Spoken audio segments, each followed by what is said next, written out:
Your session begins today as you are currently inside what you believe to be Van Richten's tower.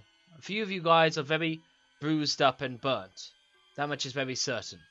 And you're surrounded by these 4 golems that all aim to the middle of this grooved platform in the middle of the tower. Now what you've decided to do is to take a long rest here, to sort of, well, recover your strength and to take a rest while it's here. For the time that you've spent quietly mulling about on this ground floor, you've not observed or witnessed any, change in people or behavior, as in, there's no evidence that there's anything around you.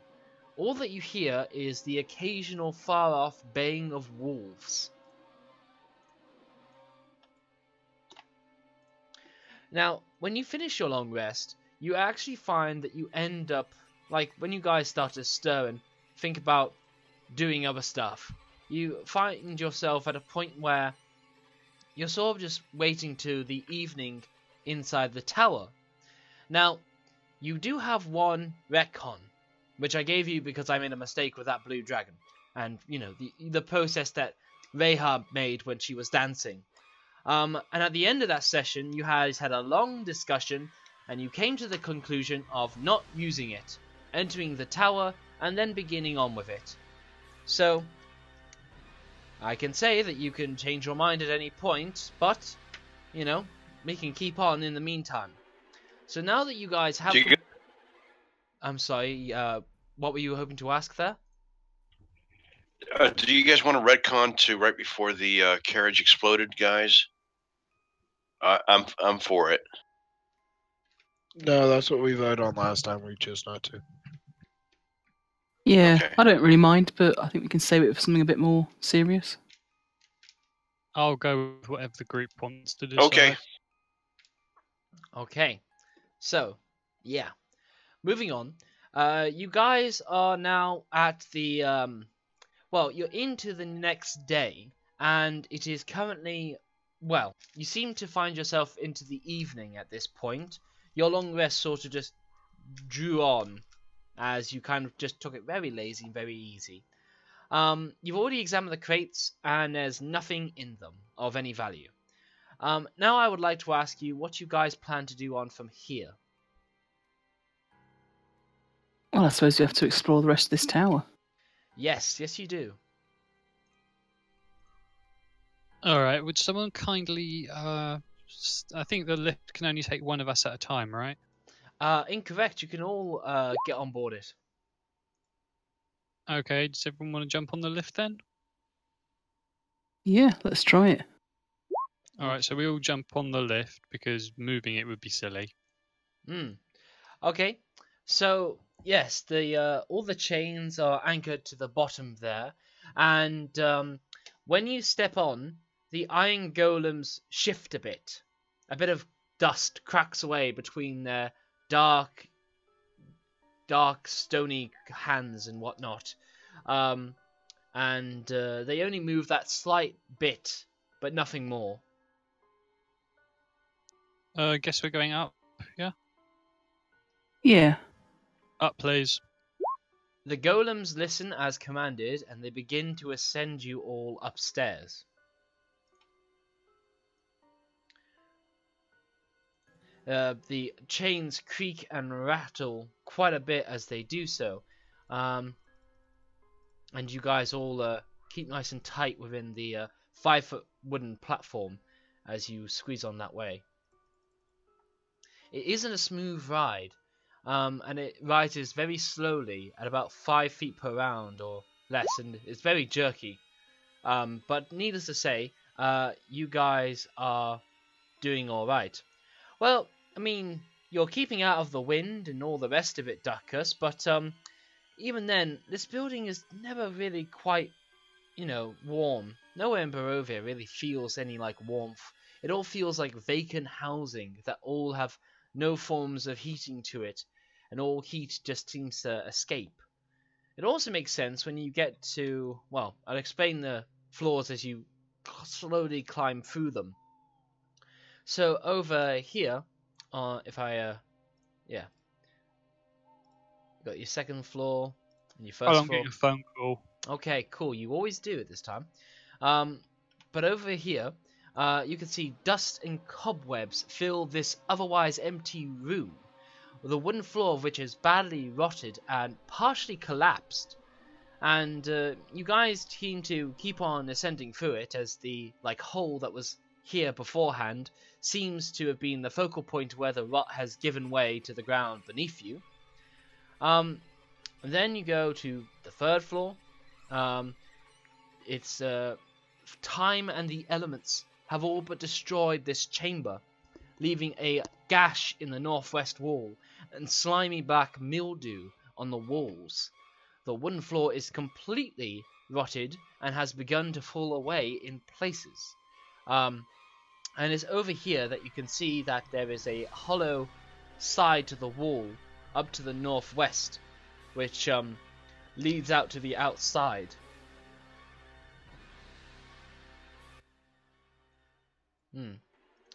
But this leads to the scaffolding that seemed to be running around outside.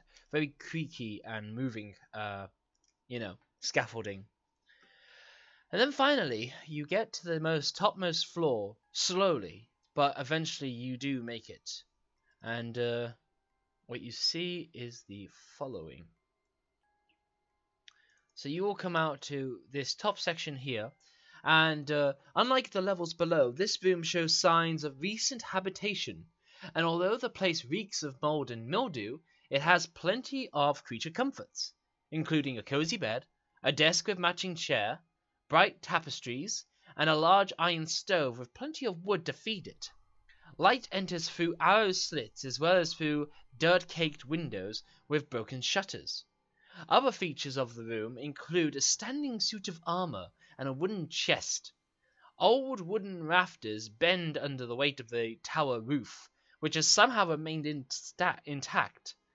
Mounted to the rafters are pulleys around which hung iron chains that supports the tower elevator system.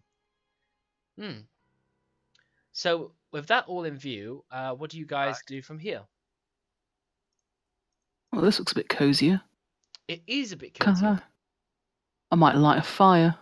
There is iron stove. Yes, no, you can absolutely begin to do so. You have a tinderbox to your equipment, don't you? Yes.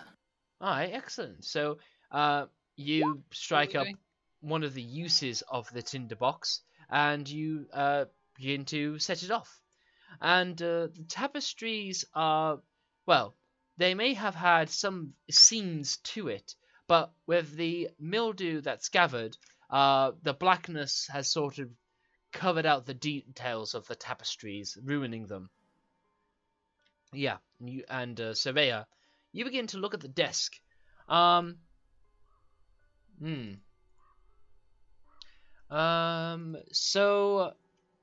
when you look at the desk, you see like a few edges of what must be burnt paperwork. But other than that, you actually find very little in the way of paperwork, though there's evidence that such existed. Can we tell when there was last someone here? Well, that would be an investigation check. Let's have a go.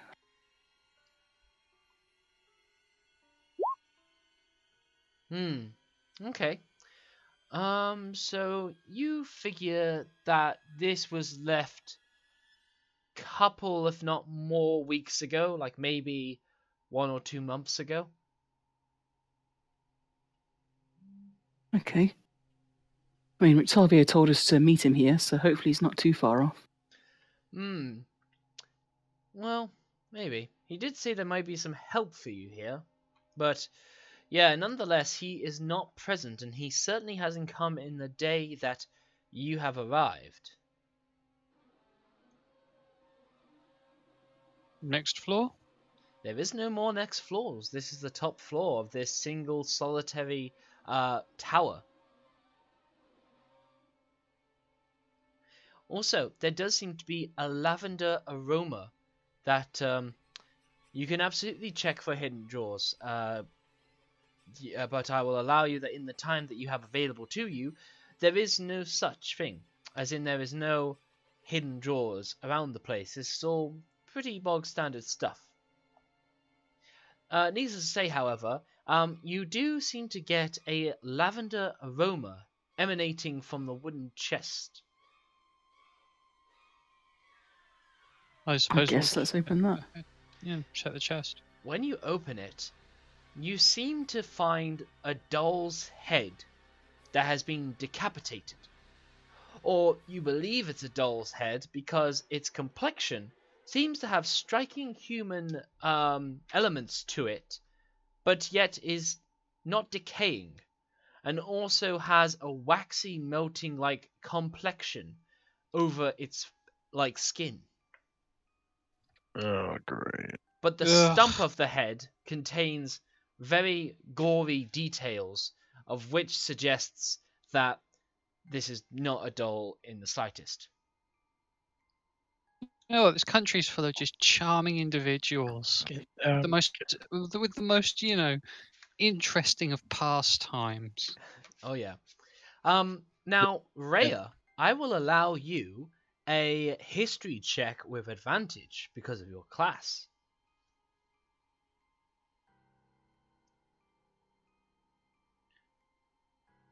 So yeah, there we go. And this is made with advantage because of your class.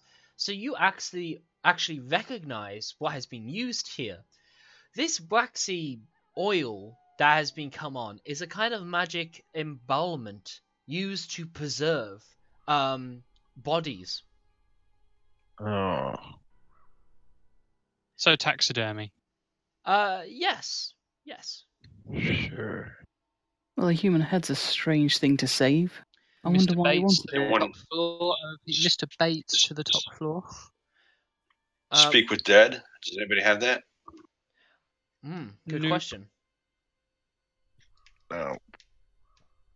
Although, who was suggesting that? Drezzy, you were suggesting that, weren't you? Yes.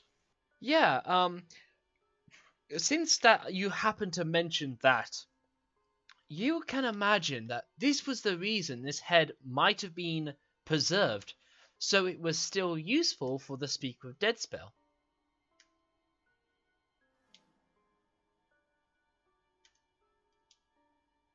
Huh. Well, it's not something we can do. Well, I mean, you can always take that head for yourself, I guess. But, yeah. So it seems like for now, things are at a bit of a bust. So, we'll play out this sort of, why is everyone telling Lizzie to quiet down? Oh, jeez. Because you can't argue back with us this time. She's being too loud. Aw. You might Would want our cleric know whether removing it from that chest would make it rot away, or is it going to be preserved enough for us to take with us? the cleric will know that if it was to... I see the point taking it, really. The cleric would know that if it was gonna rot, it would have done so. So the quality of the magical oils that have been used to embalm the head must be a pretty good grade, to which is going to last a good long while. It might be worth taking it with us then, because it's... I mean, Rictavio's saved it for some reason. We don't know if he was the one who did it. Yeah, this is a chest at the foot of his bed.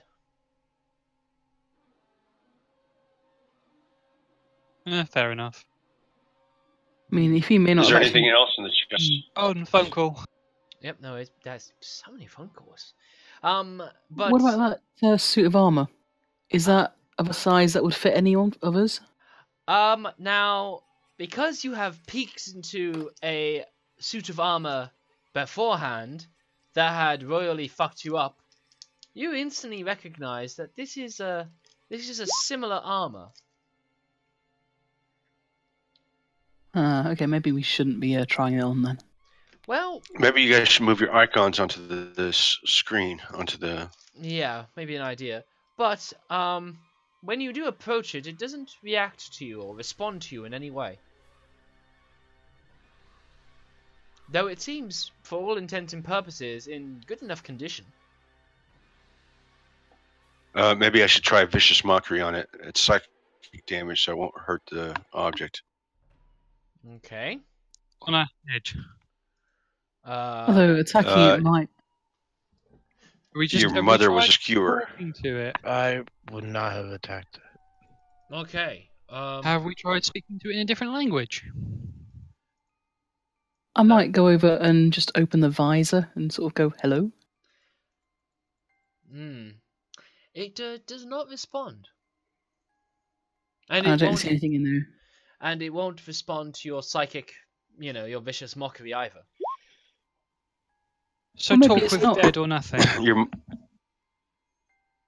What's up? No, nobody has speak with the dead. No, nobody has it yet. Nah. Oh, actually, there's an interesting point you've actually just triggered for me. Thank you, Drizzy. Or Duckus, rather, sorry. When you begin to cast that vicious mockery, the kind of echoey chime that you would expect to hear with your magically influenced words does not come across. Rather, like, the acoustics of this place seems to just take it away. Nothing more. I cast a light check. I cast a light spell on the wood. Nothing happens. I cast the light. Aha! Anti-magic field. That is a very good assumption. So I will allow just to give it to you that there does seem to be a anti-magic field going on with this place.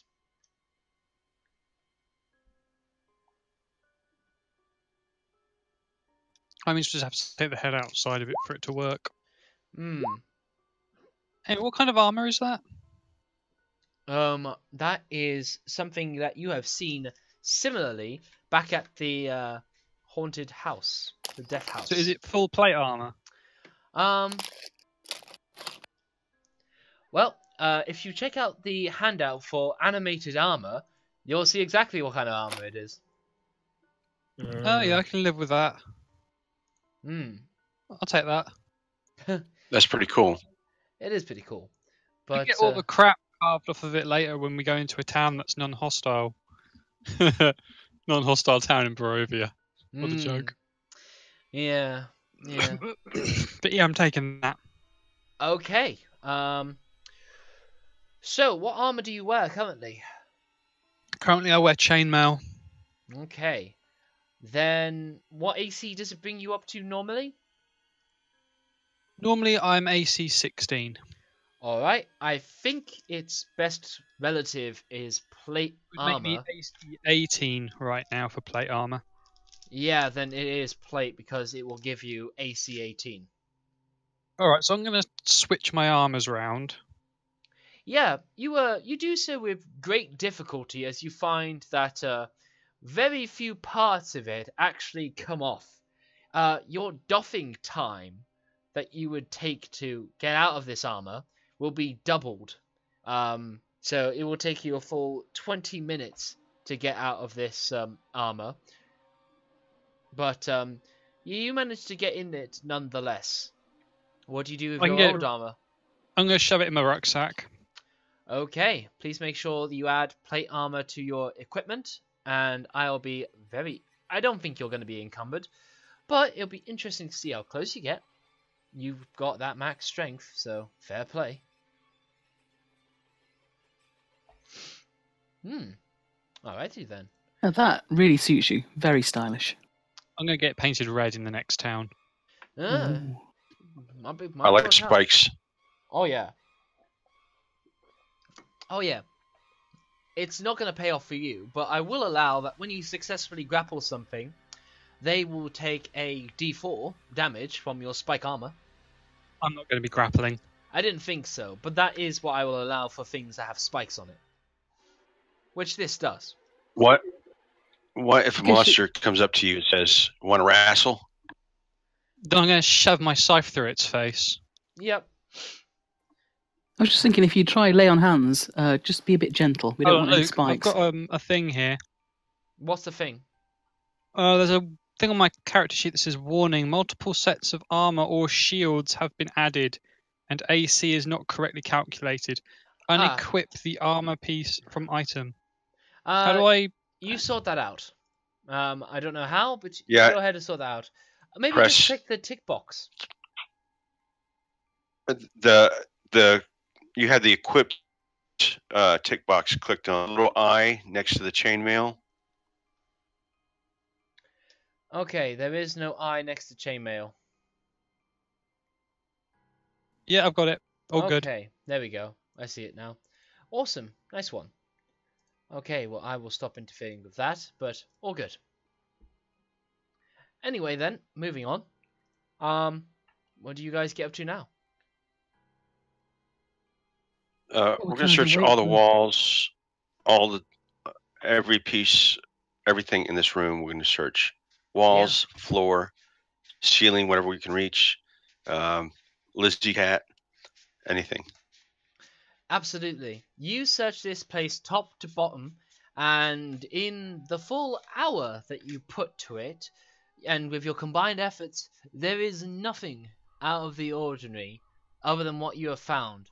And you feel as though you should have found something if this wasn't like specific. You feel like somebody took everything away from it.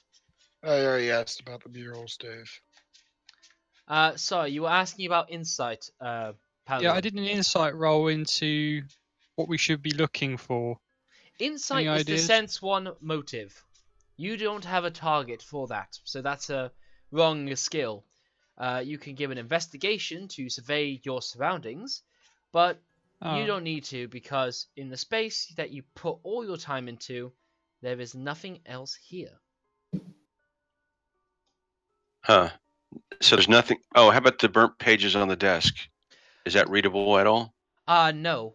What only remains are the corners and slight bits of scraps that may have a letter and nothing more.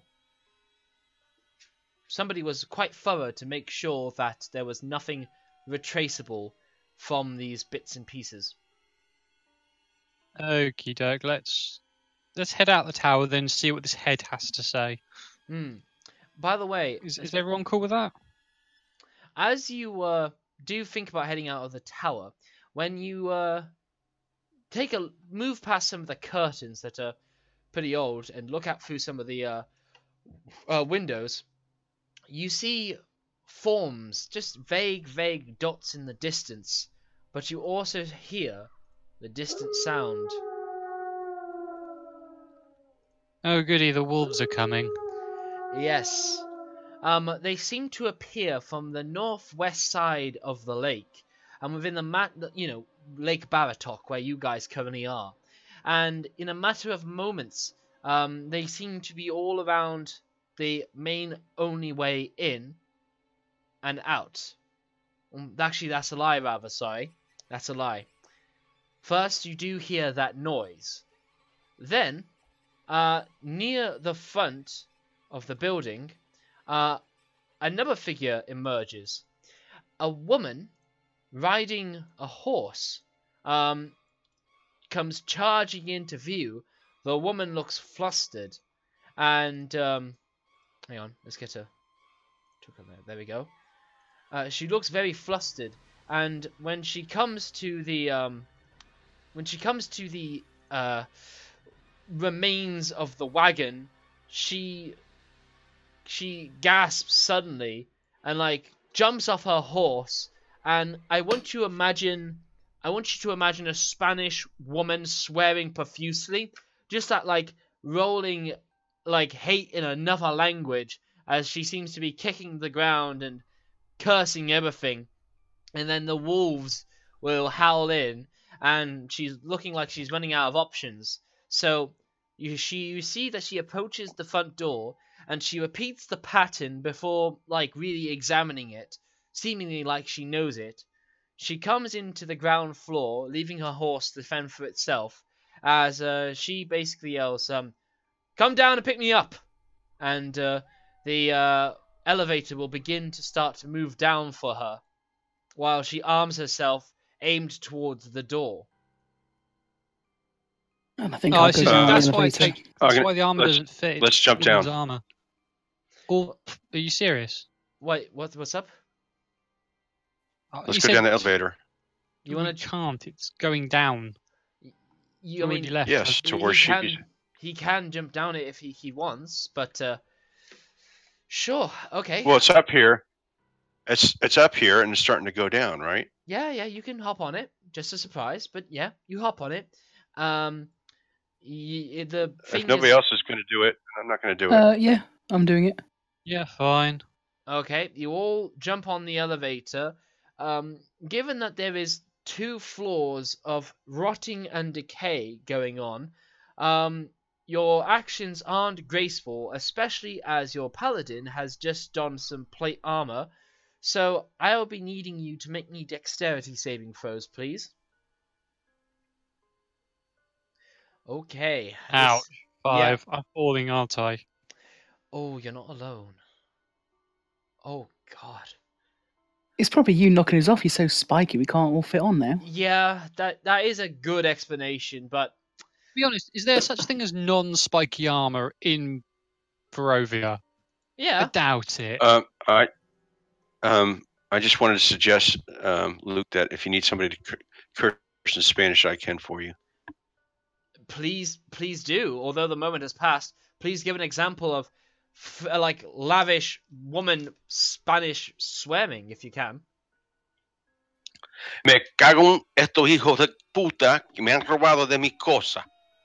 That's pretty on par for what she responds to when she notices this caravan having been blown up. So thank you very much. That gets us in the mood. Now, I want to begin with Mr. Paladin. So, Mr. Paladin, you hop onto the falling or moving down elevator, and yeah, you basically take Rhea and Fenrir down with you, and Duckus as well. Push it. Yes, and you basically careen them all into the 3rd floor. Now then, just because this is, I'll work this down in order. So for all those who failed, yeah, okay, each 5-foot section can support 50 pounds. Well, we know that Rhea is well above that. Yeah, he's about 204.35, whatever weight we have. Yeah, 4.35. Jesus Christ. Okay, so you're gonna fall 40 feet to the ground floor, all the way down as you make a Rhaegar shape in the floor, and I just want to double check falling damage, and yeah, you basically Something like 1d10 for every no, it's not 1d10. 10 feet or something like that. It's 1d6, but for how much? 1d6. Per... It's 1d6 for every 5 feet. Oh, beautiful! Thank you. 10 feet. All I right. thought it was 10 feet. Oh yeah, for every 10 feet, sorry. Yeah, I thought it was 10. Here we go. If any of you have a page, you can tell me. That would be awesome. Falling. Net. Falling. Okay. Why is there falling net? Yep, as soon as anybody has reference for me, that'd be awesome. I'm pretty sure it's in the player's handbook. Should be. Yeah, last time I can remember. It's always something I forget, too. I never remember it off by heart. Which is bad of me, I must admit. Beep-a-dee-ba-da-ba, making a stall, do-doodly-doo. Falling, 183.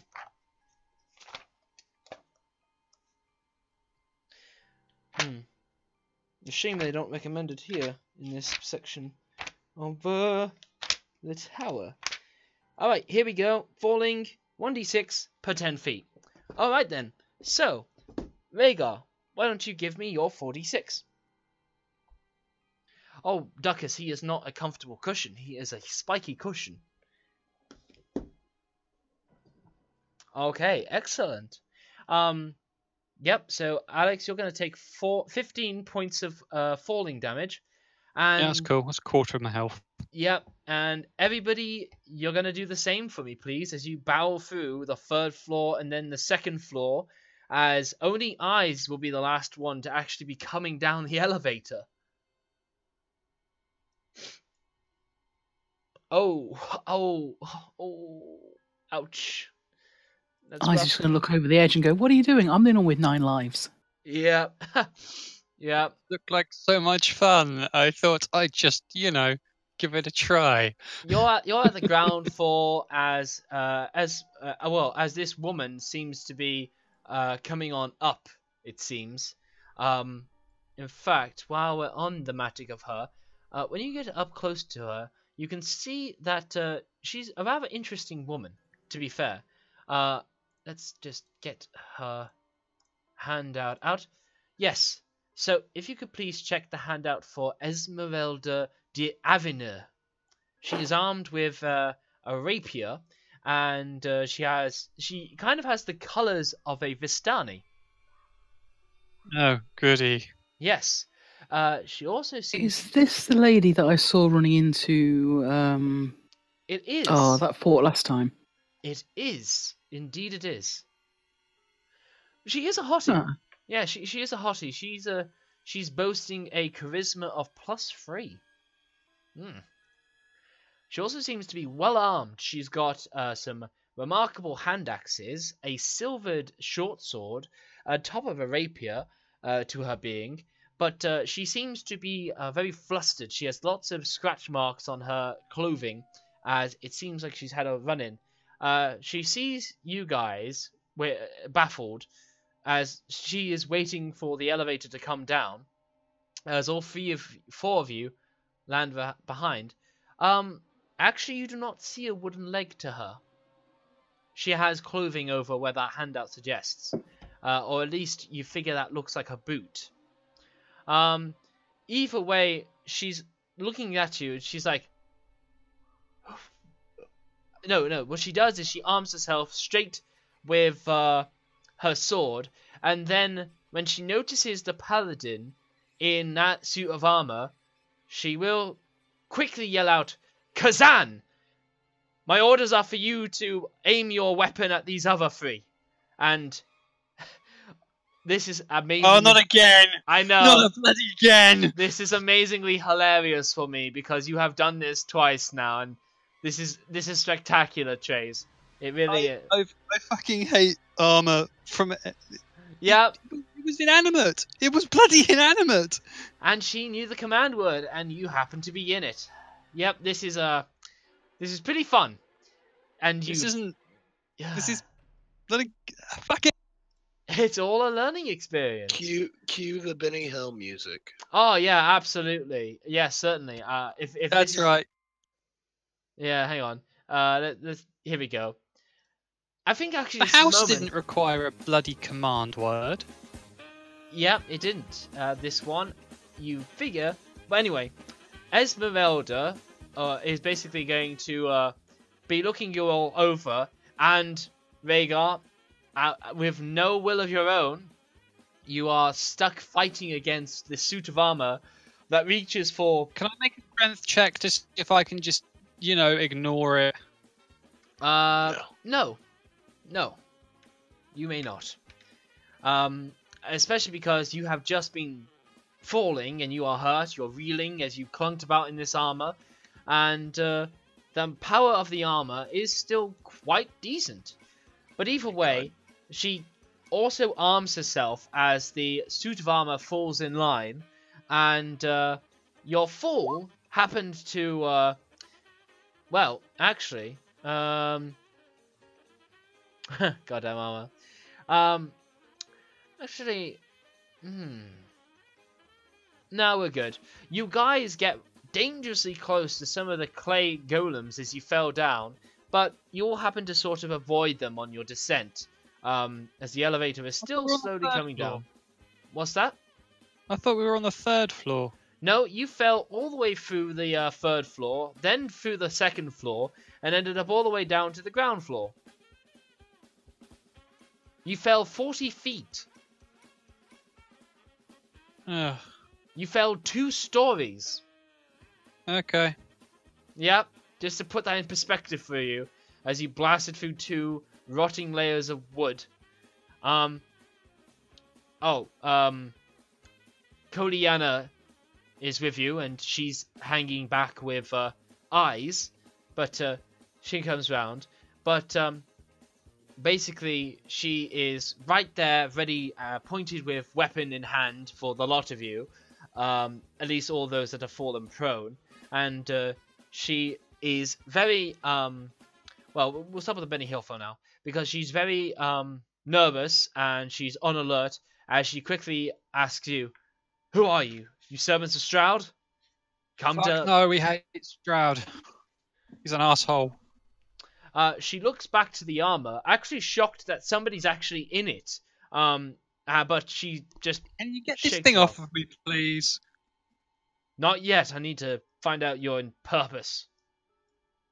Also, it But doesn't we were hurt told to have we one of you flying- on my side to begin with. So be a Fuck good you, boy, I'm and not. be a good boy for now, and we'll see about it. Can I sort of poke her head over again and sort of shout down, Rictavio centers? So yeah, you're like you're only like past the 3rd floor, and you're slowly making your way down to the 2nd floor at this point. But yeah, when she does, Peace, sister. Peace. No, when you do say Rictavio's name, she goes, "So you've seen him?" She keeps her weapon drawn, but her intent seems to melt immediately as she goes, Where did you find him?" He was in Vallaki. He helped us escape and told us to meet him here. "Oh, maybe he's coming then. But that would be ideal because..." And she's interrupted by yet another reminder of the wolves drawing in.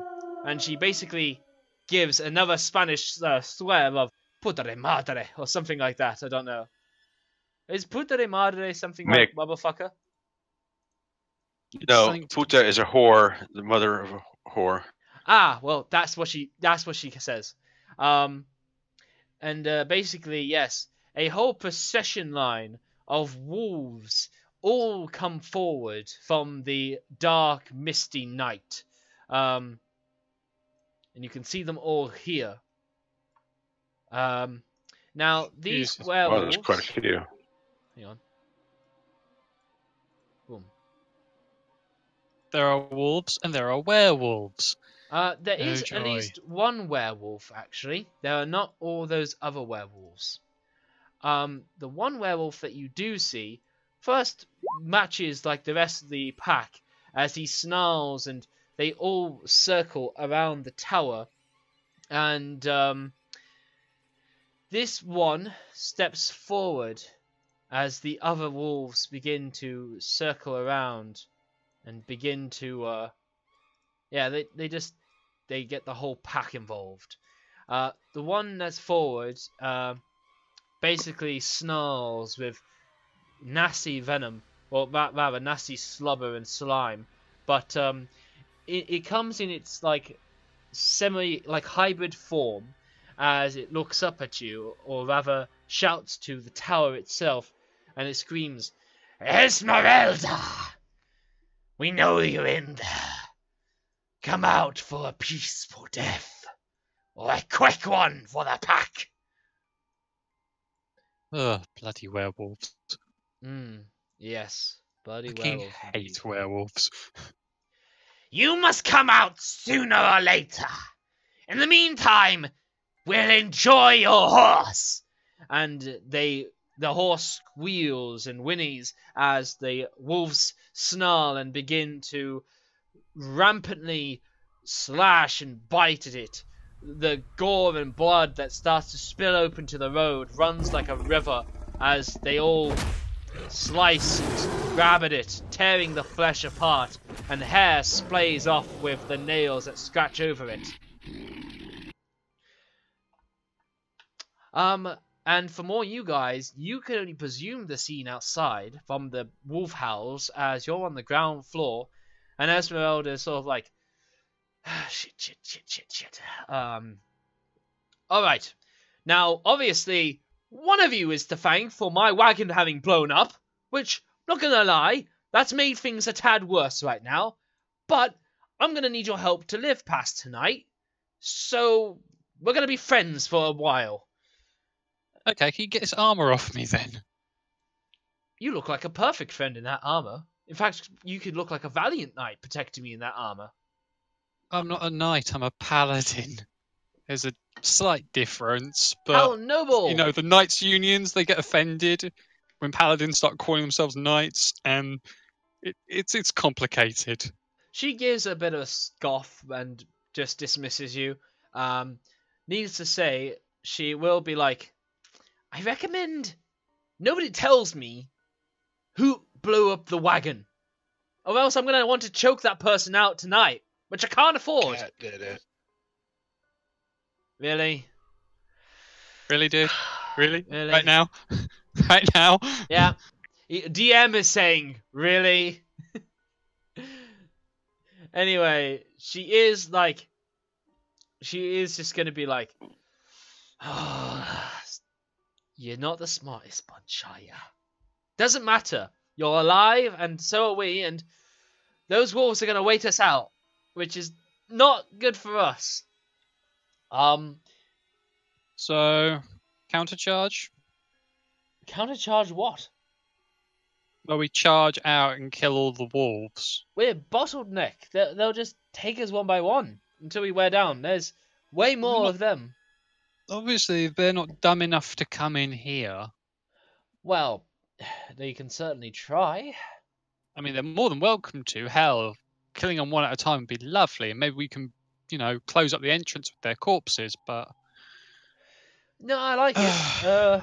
She looks around, she goes, a few of you have some silvered weapons. That's good. We need some of that. It would be wise to strike out now, especially since half of you have just got hurt with that fall. To be honest, I was convinced no one was actually living here, and I didn't realise your friend was a animated armor. It was left here by the wizard before it, dummy. His name was Kazan. Name was on the front door. I've yet to see a wizard wear plate armor. Well, have you seen wizards that construct things? Like these clay golems here that worked the elevator? Never had the privilege. Kazan was one of Straud's builders, where it came to magical concerns with Barovia and with, Castle Ravenloft. He was a magical architect that filled in for some of the traps and whatnot, and some of its other magical features. He retired here before entering some sort of demi-lichdom, before Straud seemed to find a way of dealing with him. Probably broke the phylactery. The details were hazy. Either way, none of this means a damn if we don't have a means of stopping these werewolves. Can we cast spells out the windows? No, we can't cast any spell can we while use we're in here. Golems? What's that? Can we get the golems to attack the wolves? No, they were built with the one purpose of manning the elevators, and without the caster himself, which is impossible, they wouldn't be able to be reconditioned. Is there a tunnel under the tower? Great. So unless we can all fly, we are stuck here. So we might as well fortify. Yeah, you're getting the idea now. Rhaegar's going to move some of the boxes in front of the entrance. It means very little, but it's something. It gives us what, a quarter cover? It gives us no. Well, I get where you're coming from, but you don't understand. Those wolves are going to be patient.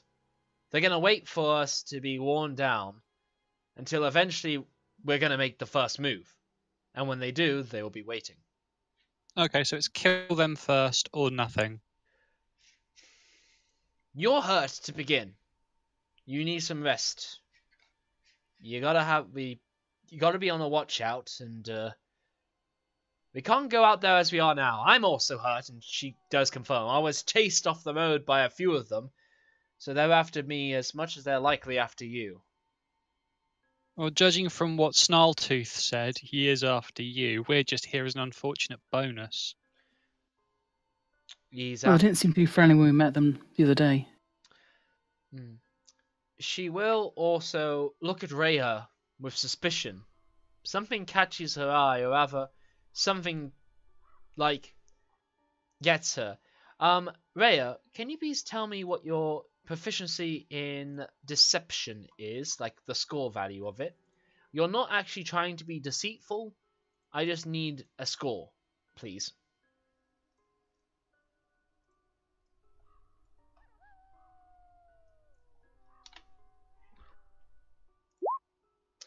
Okay, so that is a DC of 13.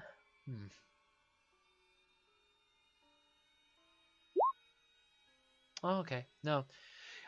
She basically is tired and worn down, so she's just gonna forget whatever was on her mind. And she basically goes, right, okay then. Let's make our way back upstairs and try to formulate a plan during a rest. And given enough time, you still hear the baying of wolves outside, and they are savage as they continue to eat at the horse. And back at the top, she like crashes down on the floor, really clutching at her side as she. Well, actually, no, she sits on the bed rather, just sitting off to the side of it, and she takes out her backpack and she opens it. She explains, "Right, I've got 2 healing potions. I've got 6 vials of holy water and some wooden stakes. Holy water and the stakes aren't going to make much of a damn to the wolves, but the potions, we're in this together right now, so..."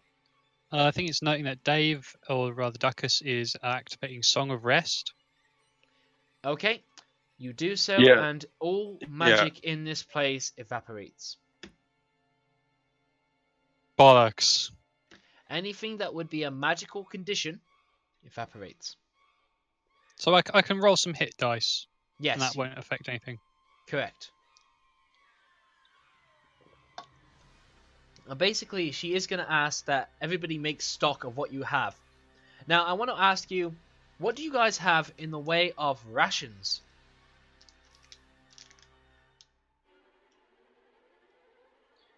What do you have in the way of food? I have 5 days rations.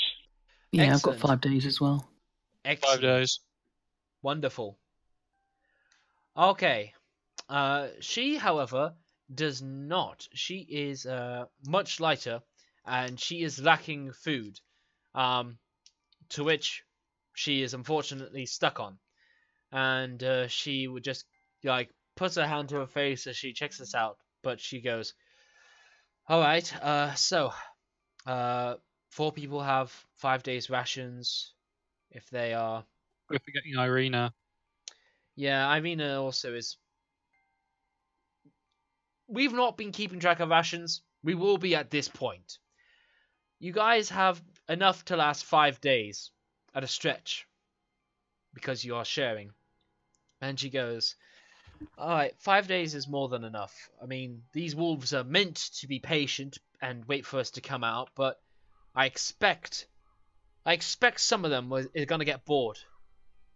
Werewolves don't have the best amount of patience. I'm pretty sure..." I have a crossbow. Maybe I can go and start picking off wolves from the windows. Yeah, good make a idea. start as well. No, good idea. Oh, If I've got a my spare shot. friend will let me. So basically, you like she nods that yeah, this is a good idea, and you break open like some of the main windows that are at each corner of the tower. This floor is 60 feet above the ground, by the way, just to put things in comparison for you. And yeah, you do pick a wolf. Do you have any silvered bolts at all? No. That's fine. No, I'm going to pick a normal wolf. That's fine. You pick a wolf at random, as they honestly all look the same. Even the one that spoke out to you seems to be, well, she seems just So like they're more any other wolf. Kangaroo werewolves as opposed to warwolves or lycanthropes. Yeah, like them having become wolves, They are indistinguishable from regular wolves.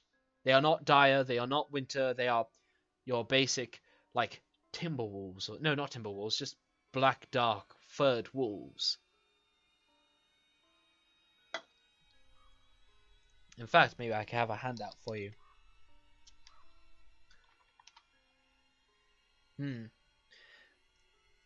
Burn the Wolf.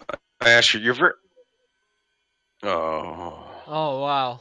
I see it now. But Dumb Wolf, that was pretty... Well, anyway. Wait, where's that? It was just a handout he had, a character sheet he had for previous Yes. character. Anyway, enough of that. Oh, that horse is eaten. It is devoured, and the whole pack is like on it. So when you take a shot, the wolf will snarl as its hindquarters are caught, and basically the wolf howls again. One of them howls back in the moonlight, in the semi-moonlight rather, and all the other wolves retreat to the forest line.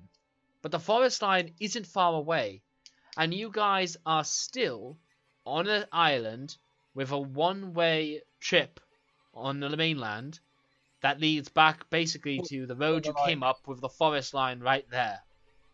What's the weather like? Is it dry outside? It's dark, humid, misty, and palely cold.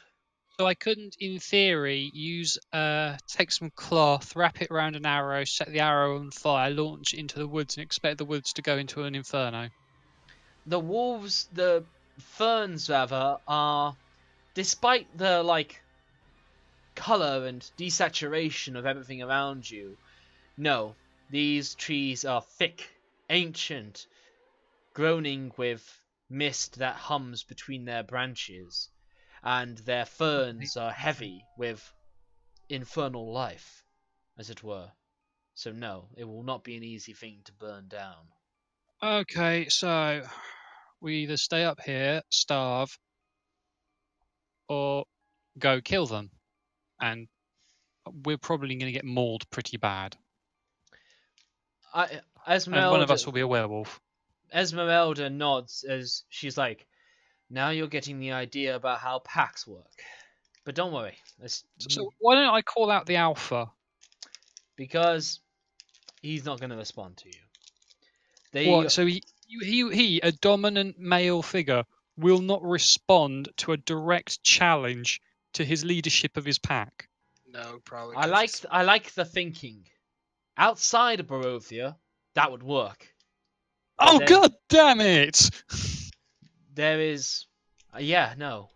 Killing werewolves outside was much easier. But they are minions of Straud.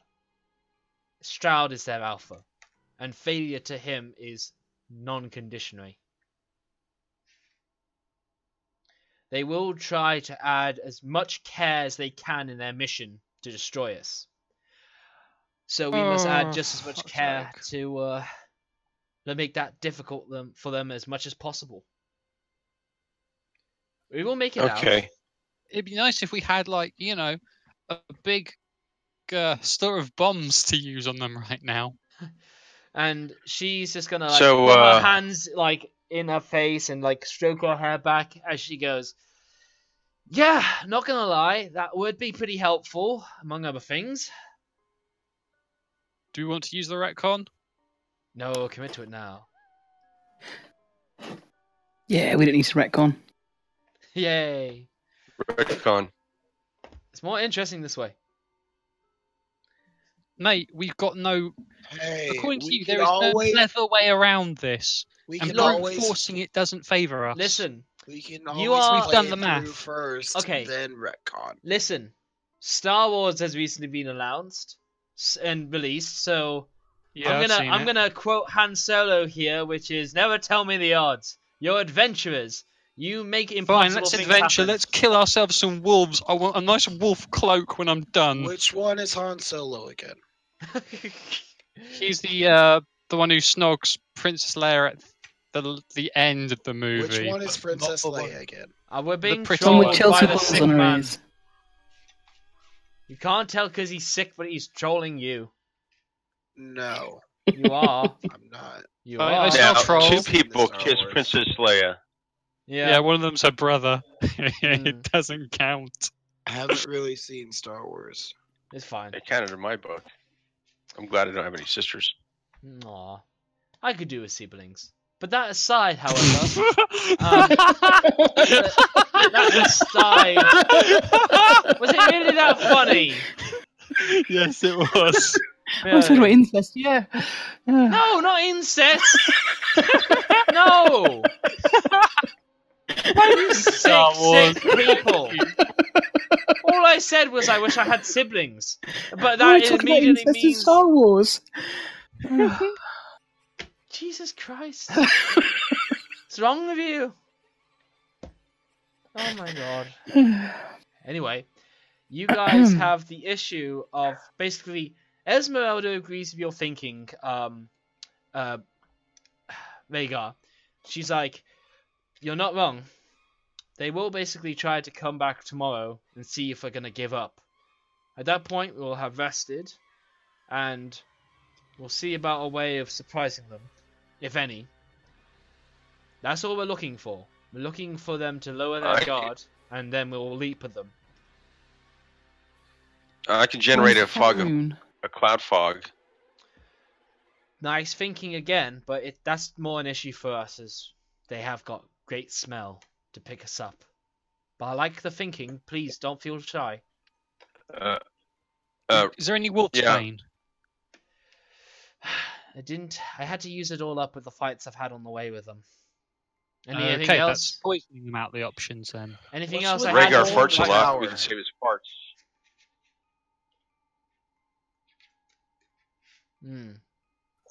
Anyway, you guys got There's to... any boats along the shore, are there? We could. No. Right, I'm shelling this armor off of me right now. It takes So I'd you... rather have more members for the fight. Yeah. It takes you about 20 minutes to do so. But you do get out of it. She goes, was it cozy in there? Little tight round the waist. No, don't. Put on some weight. It's quite depressing, actually. That depresses you in Barovia? That? Oh, Your fair play. look, your country is very depressing and all, but to be honest, I'm a professional monster killer. Spooky shit doesn't really work on me. Everything you You just said was a complete lie. One, the Barovia is not my home. The Vistani... I didn't know that, did I? You didn't. Barovia isn't my home. I came from Phalan, like the rest of you.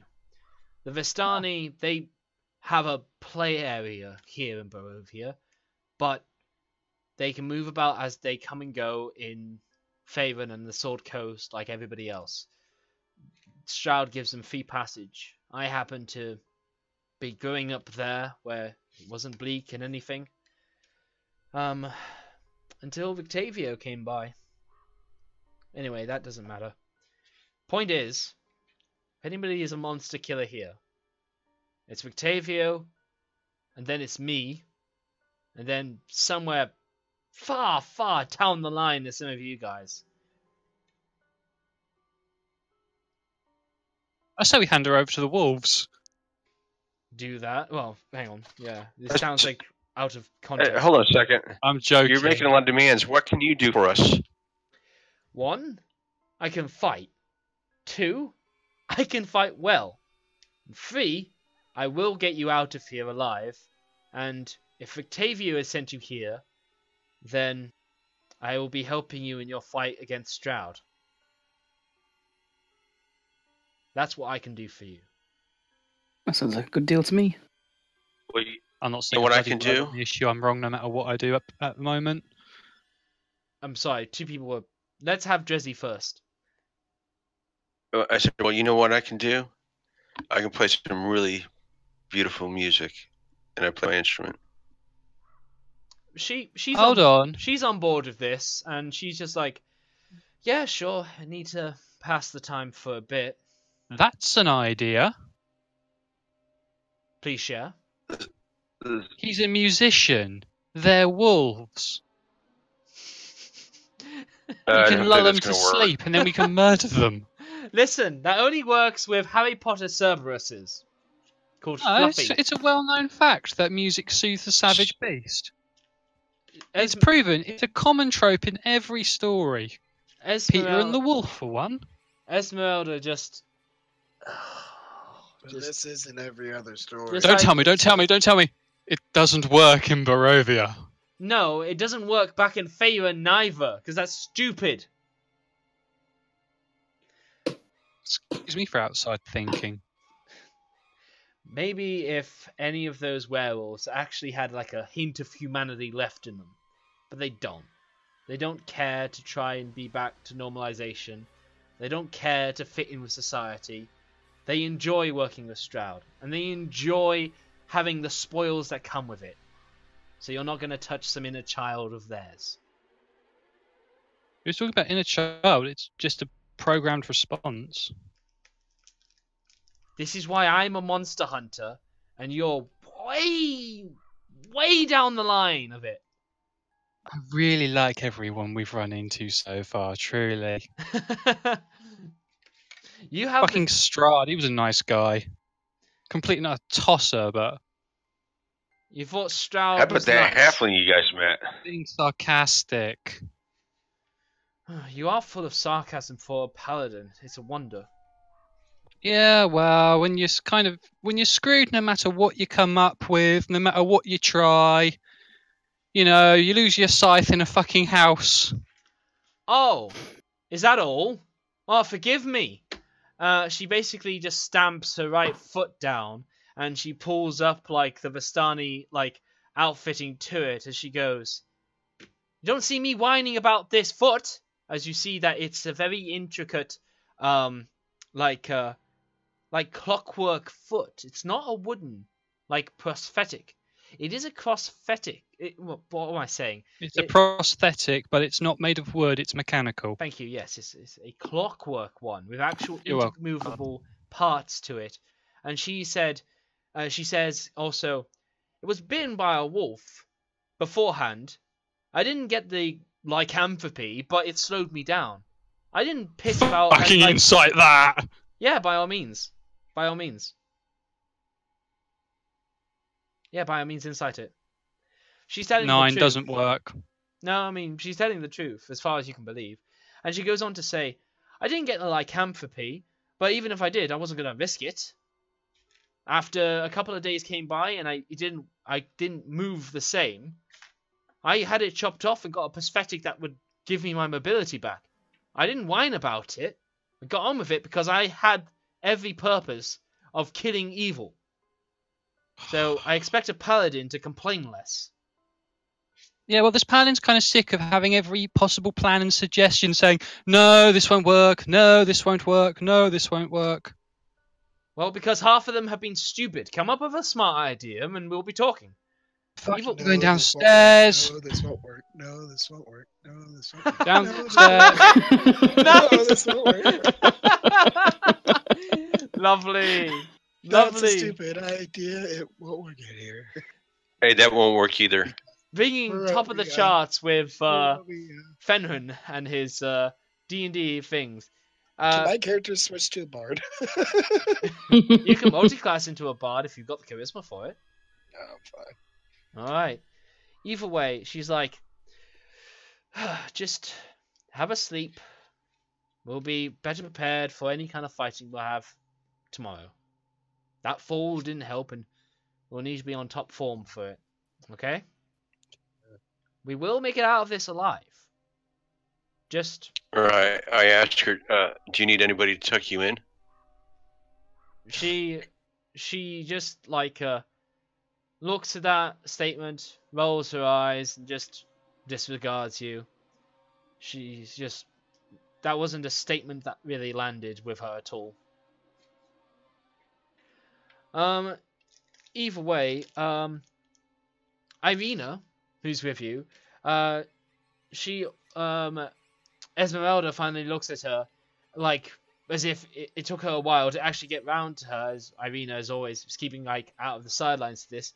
And she goes, it would make sense you were with this lot then.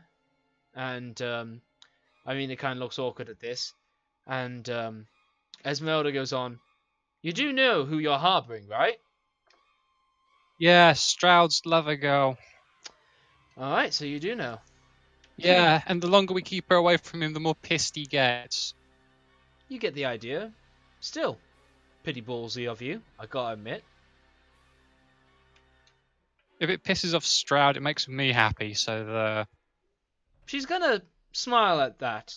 She's not on board with your dourness, but she likes your resolve there.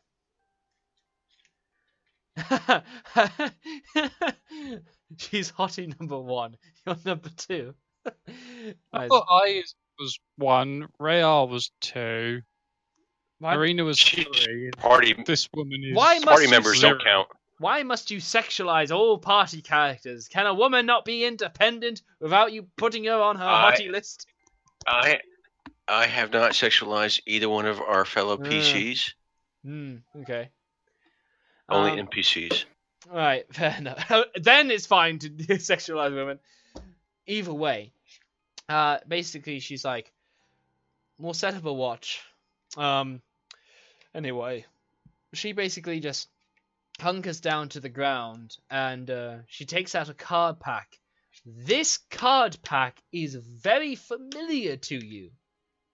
It is the Tarota card deck, which Madame Eva dealt for you.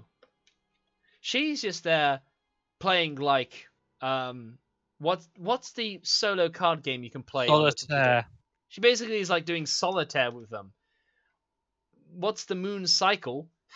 In full caps. That's an interesting question, Rhea. So, Rhea, just between us, even though the team can listen, you are harboring a lot of hopes. Like, you don't want to admit it, but you hope that that pack gets impatient.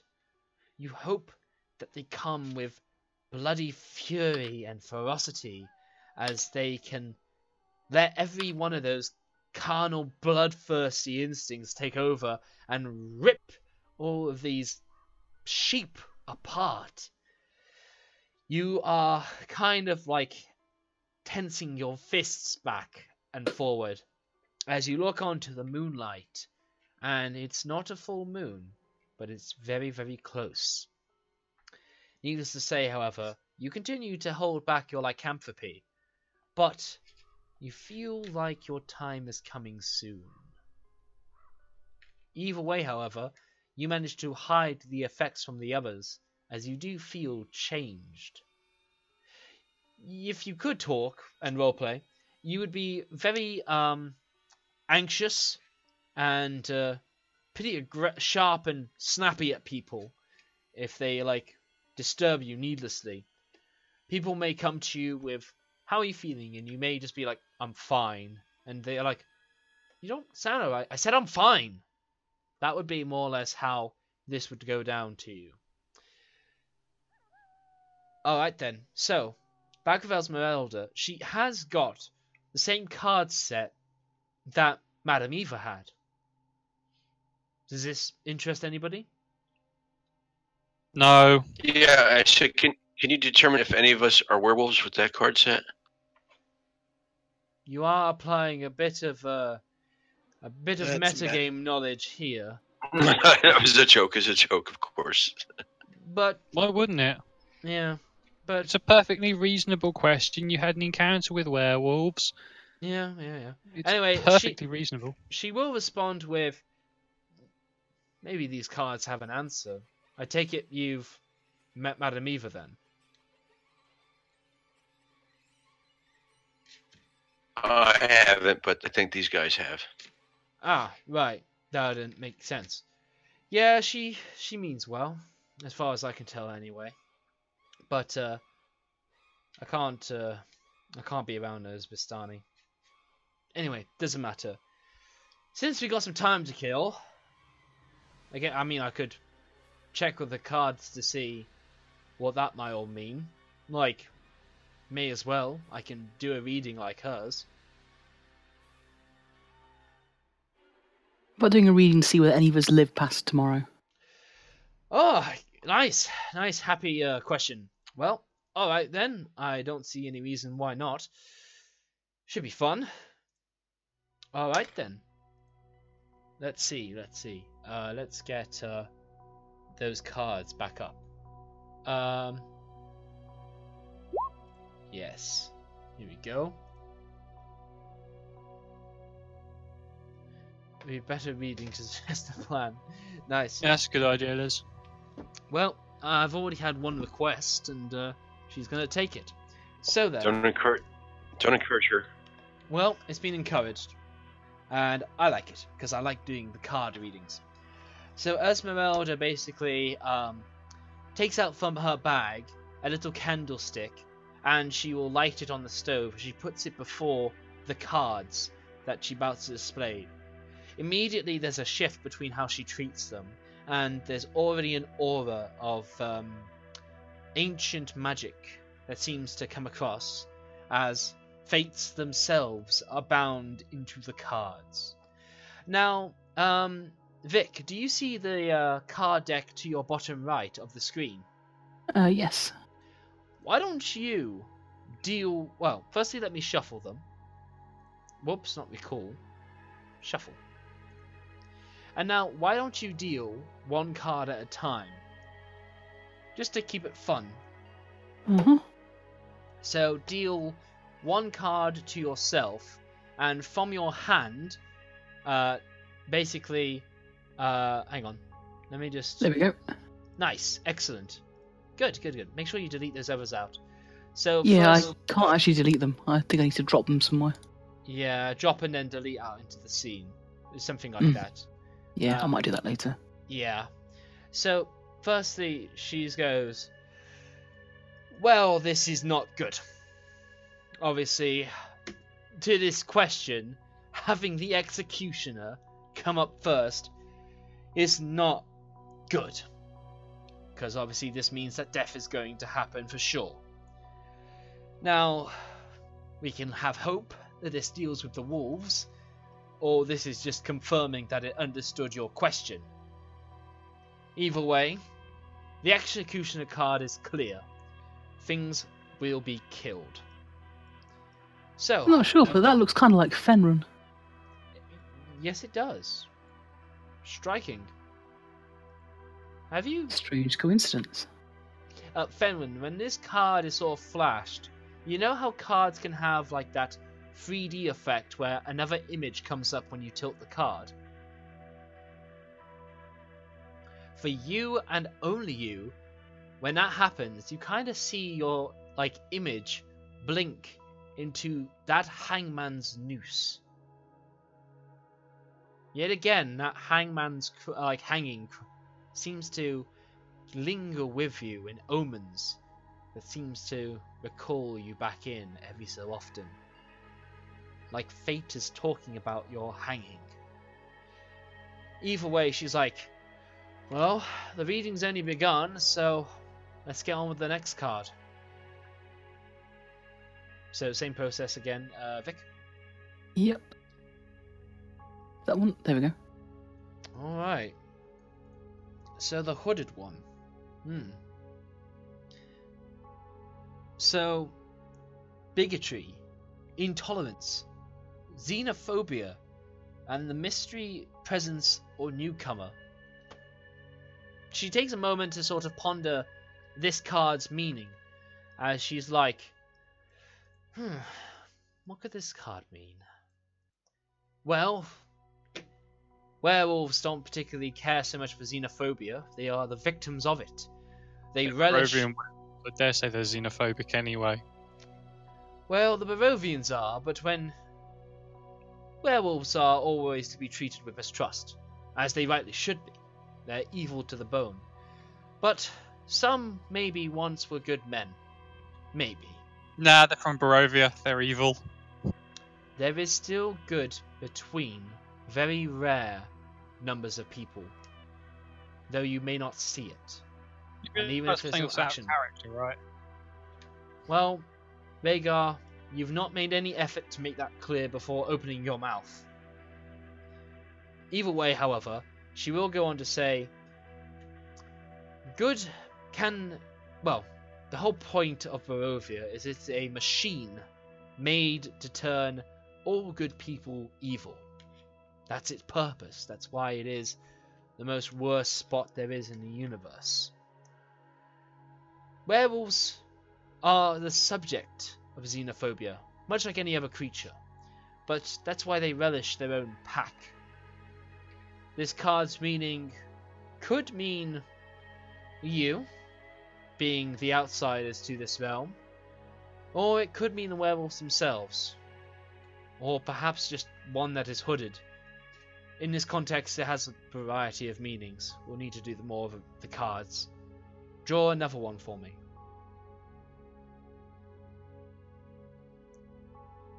Alright. I love this music.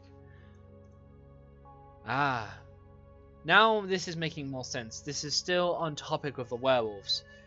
I mean, a transmuter, somebody who goes back and forth with things, a new discovery, the coming of unexpected things, unforeseen consequences and chaos. She thought, well, somebody who transmutes takes one to another. I thought this might mean the changing of man to beast, from werewolf to person. But it might mean a bad situation made good. Something unforeseen. Something we're not expecting yet. In this sense, maybe there's something we own or a resource we have that we're not yet utilizing. Strange. Interesting. Yeah, though I think it's more a matter of the wolves transforming, to be brutally honest. Draw me another one. So far, no real major insights. The cards aren't really good that way. A mercenary.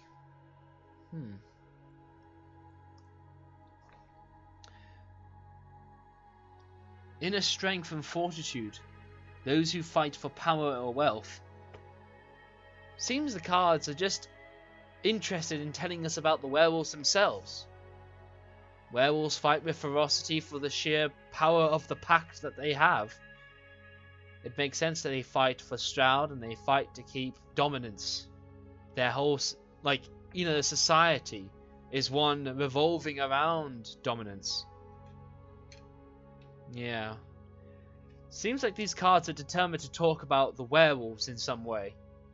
It's almost like they're closer than we think. The werewolves are less than a mile, something like 600 feet away from us. We make a move, they are already out there. Still. Let's just wait until there's some daylight and then go kill them all in their human form. They'll be significantly weaker. She goes, again, this is why I'm a monster hunter, and you're a newbie. Werewolves that have accepted their lycanthropy don't need to depend on the moonlight. They can transform at any time. Anyway, maybe the last card will share some insight on whether we're going to die tomorrow. The executioner... Yeah. Well, I gotta say, this is the most... Out of all the card readings I've ever played around with, this seems to be the most werewolf brand of card reading I've ever done.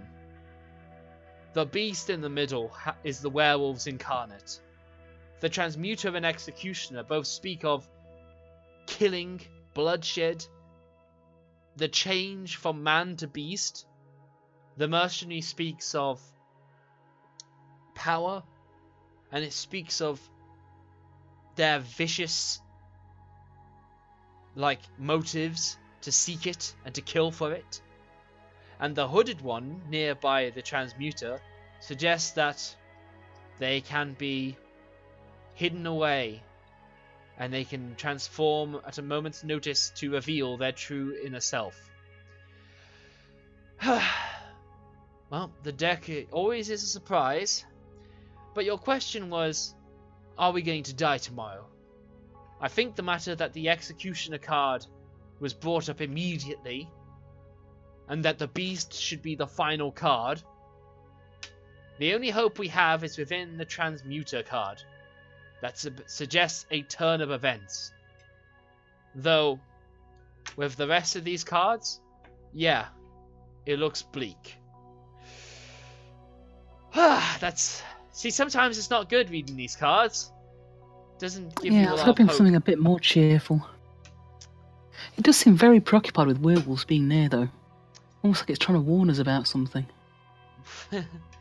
Yeah, very true. Can I insight check that? You can't insight the deck, as there is no motive to the deck. It is... The message it's trying to convey seems fairly motivated. Would that be an Arcana check? No, as opposed to this is pure investigation? interpretation.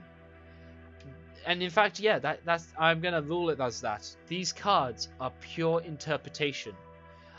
Esmeralda is Fine. offering an interpretation, and you can take something away from that interpretation. What is the good of the tragedy of Macbeth if the fates made it all clear how things were gonna go? Because Shakespeare was an asshole. He was, but at the same time, that's why we love him. Now, Duckus, let's see. Anyone can cast invisibility, kill them, fog cloud, smell. I don't mind feeding to you that werewolves have advantage on perception checks where it relies on smell.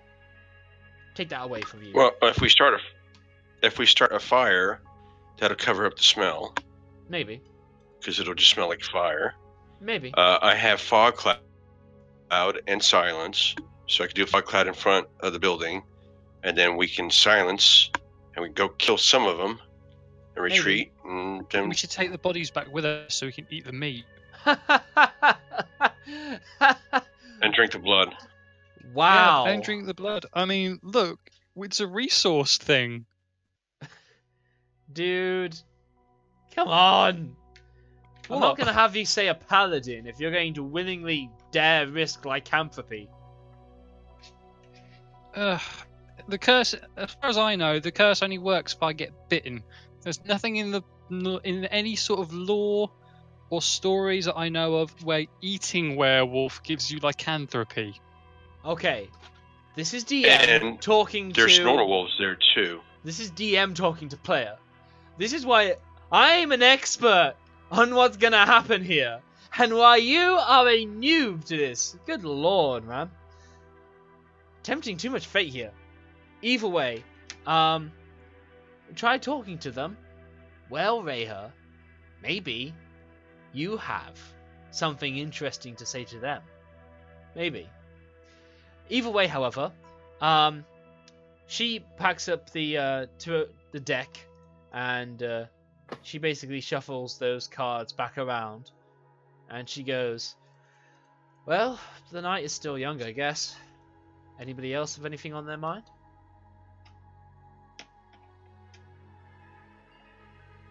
No, I think I'll just try and get some sleep. Sandra, And know I'm where just going to Straud's hidden stretch his out stupid right in front of the sword? fire. I'm sorry. You You would have- happen to know where Straud's hidden his sword. His sword. The sunlight sword, I'm assuming it's his, or was formerly his. Yeah, I heard some rumors about that a while ago. I didn't put a lot of stock into it. But it was never perhaps- Straud's. It was his brother Sergei's. Straud Oh. had the sun sword. Well, it wasn't a sun sword back then. It was a magnificent, master-crafted great sword, and it was made through crystal. Its blade was a sharpened crystal. It was resplendent and glorious. But Straud was the only weapon that Straud feared, and to fix that, he had the sword broken in half. The crystal blade is lost forever, but the hilt took on a new trait by which its resplendence shone through from the hilt and became a sun sword. He would have destroyed it for good if it wasn't for an individual I don't know who, rumor had it, stole the sun sword away just in case it was ever needed. Probably But- Tatiana or that wizard. No clue. No clue at all. That's about as much as I know. Either way, yeah, she's like, yeah, that sunsword might have been around. I don't know. Still, how do you know of it? Madam Eva, Ah, and what did she say last time you found out about it? she said it was. Hold on, let me get my character sheet out.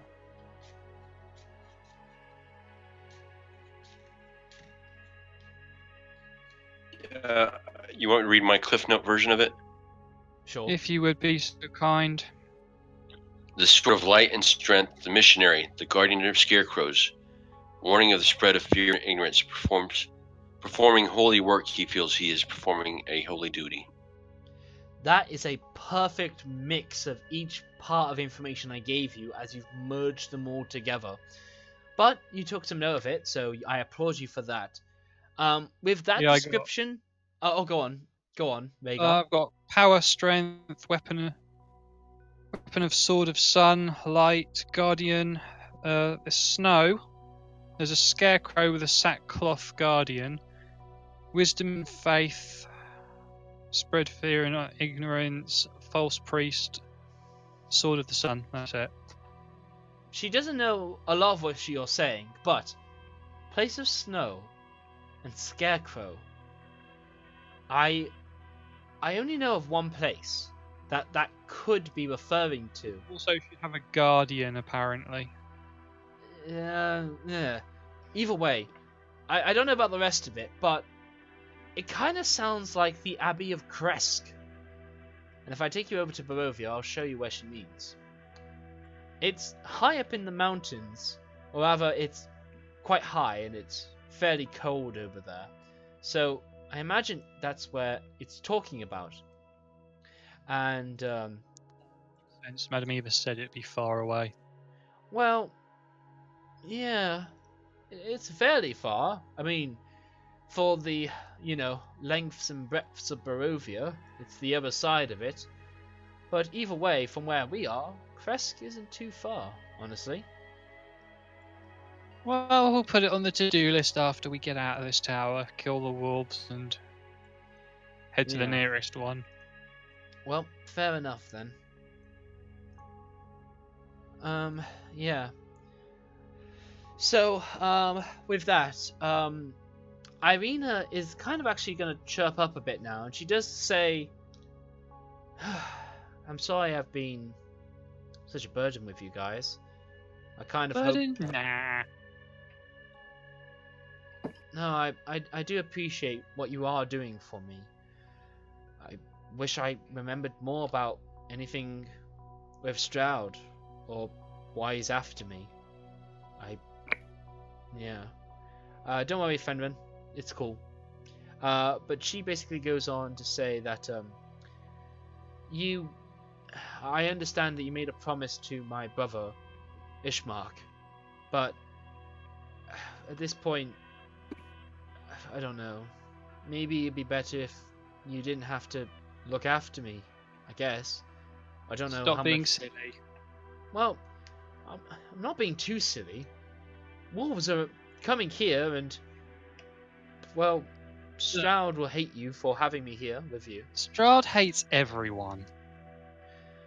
Esmeralda chirps up with her. True. Except himself. I don't know, I think he secretly loathes himself. That's also half true, I guess. Straud The is guy hates himself for being a greedy old failure. No, he doesn't hate himself for that. Well, still, I'm not gonna make an idea about what a fucking vampire is sad about. He's sad because he failed to seduce this Tatiana girl. Well, to the nine hells. Apparently, with him. Irina here is very reminiscent of her. Well, screw the damn vampires and whatever they want. To the nine Amen hells to with a lot of that. them. Amen to that. Yeah. Vampires are just leading a gluttonous, self-indulgent life. Or an unlife, basically. They don't deserve any mercy or any pity from any one of you.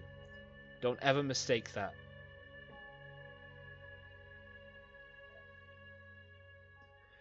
Anyway, enough said on the matter.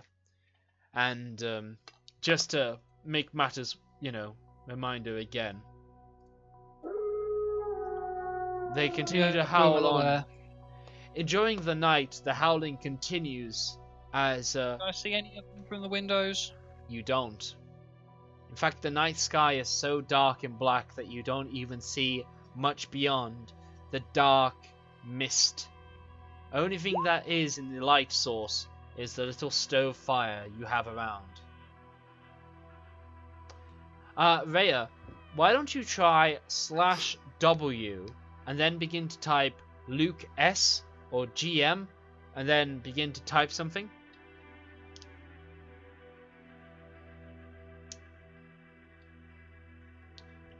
So yeah, try /W space Luke S, and you should see a drop down for my name. Click it and you'll begin to whisper to me. Yes. So who's going to take the first watch? I'll do it. Okay. Liz, you got close, but you typed nothing. But you did whisper correctly. I give all my money to Duckus. Excellent. Okay. Why would you give all of your money to yourself? Just see if it's working, I think. Yeah, I guess so. It was a test. Okay, well, test succeeded. Anyway, yeah, okay. So, Liz, can you talk? I think we'll take I've heard her talk before. She's capable of it. Yeah. We're gonna take this to Discord, and yeah. I'm just gonna try and create a new voice channel. There we go. Secret minus an S. Okay. Well, I want you to go over to secret voice chat, please, called Sectret. Close enough. Yeah. I'll back Oh in a my minute. god, another spelt word. Watch out. You're in for it. Bathroom break for all the good people, okay?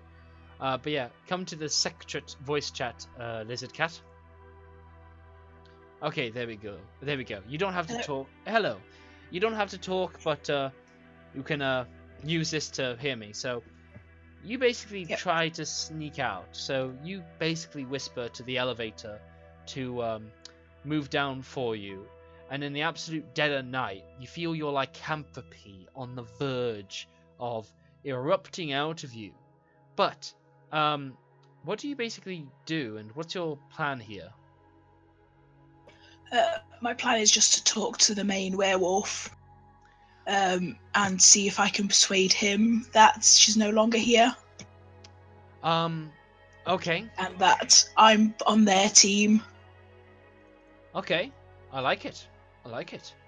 I like it. I like it. I'm almost a werewolf.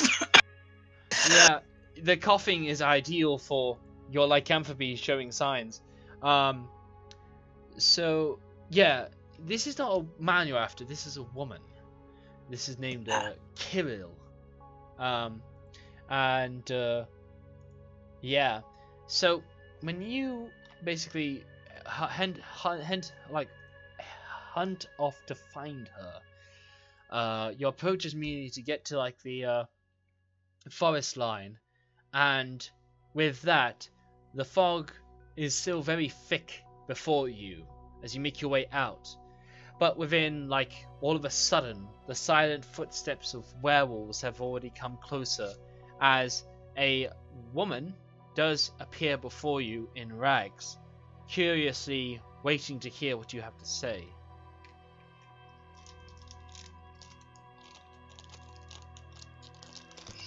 Okay, I basically tell her I'm like they are. I'm a lycanthrope. She listens. And I go, if they move away, I can get them what they want. She snarls in a way that suggests she doesn't trust you. So this is the best way because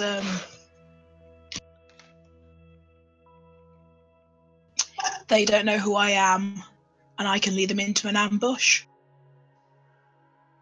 So basically, she steps up to you, and as she does, her form melts into that of the terrible hybrid form as she goes, "Why should one of the unchanged be trusted?" Because my group will kill me when they find out. You wish to join our pact to save your own neck? Is that it? I want to survive no matter what. The hybrid sort of steps back as she says, "I understand. You'll be part of my pact, but you'll live. You'll give us the others. Is that what I'm to believe?" That is what I'm saying I'll do for you. Good. So I can become one of you. If you wanted to be one of us, you would have given in already. But you were waiting to find the pack to join with us. Right. Yes, I was waiting for a pack. Good. Well then, when your next full moon comes, you won't be able to resist. It's always good to have fresh blood during your first moon. Help settle you in comfortably into your new life. That does sound good to me. Why would a cleric fall so far in just 1 or 2 nights having been cursed?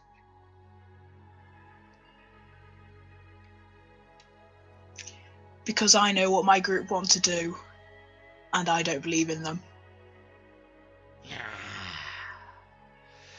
Such is the troubles with newcomers. It's fine.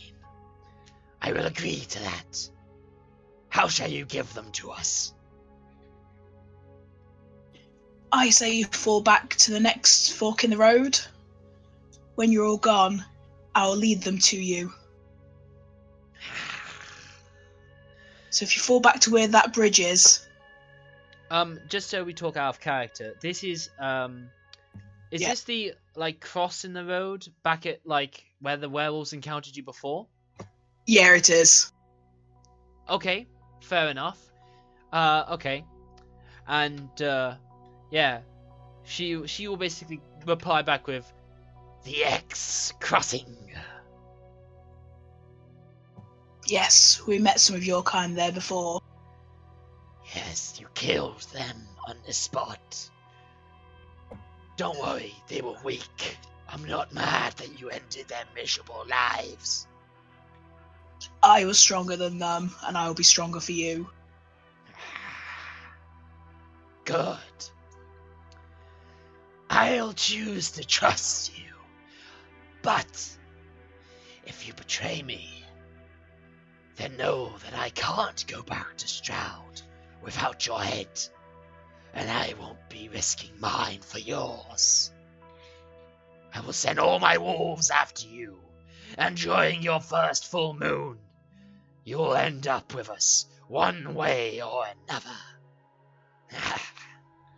And with that... That's my plan. With that, she will agree to it, and the fog comes over as she disappears with a low-baying howl. Alright, time to go back to the general chat again. Okay. E1. I can just tank damage for days, so... I do have a load of silver cutlery, though. We could throw that at them. Yeah, I'll pair of silver knives and go hog I If it fucking really love comes it! down to it, you can have a regular knife or a fork and just stab that at them. I'll take a spoon. I Does love spoon it. do, bludgeoning damage? I love Okay, that. I'm going to give a knife and fork to everyone. Why not give them all a spoon? No, You can have a knife and spoon fork.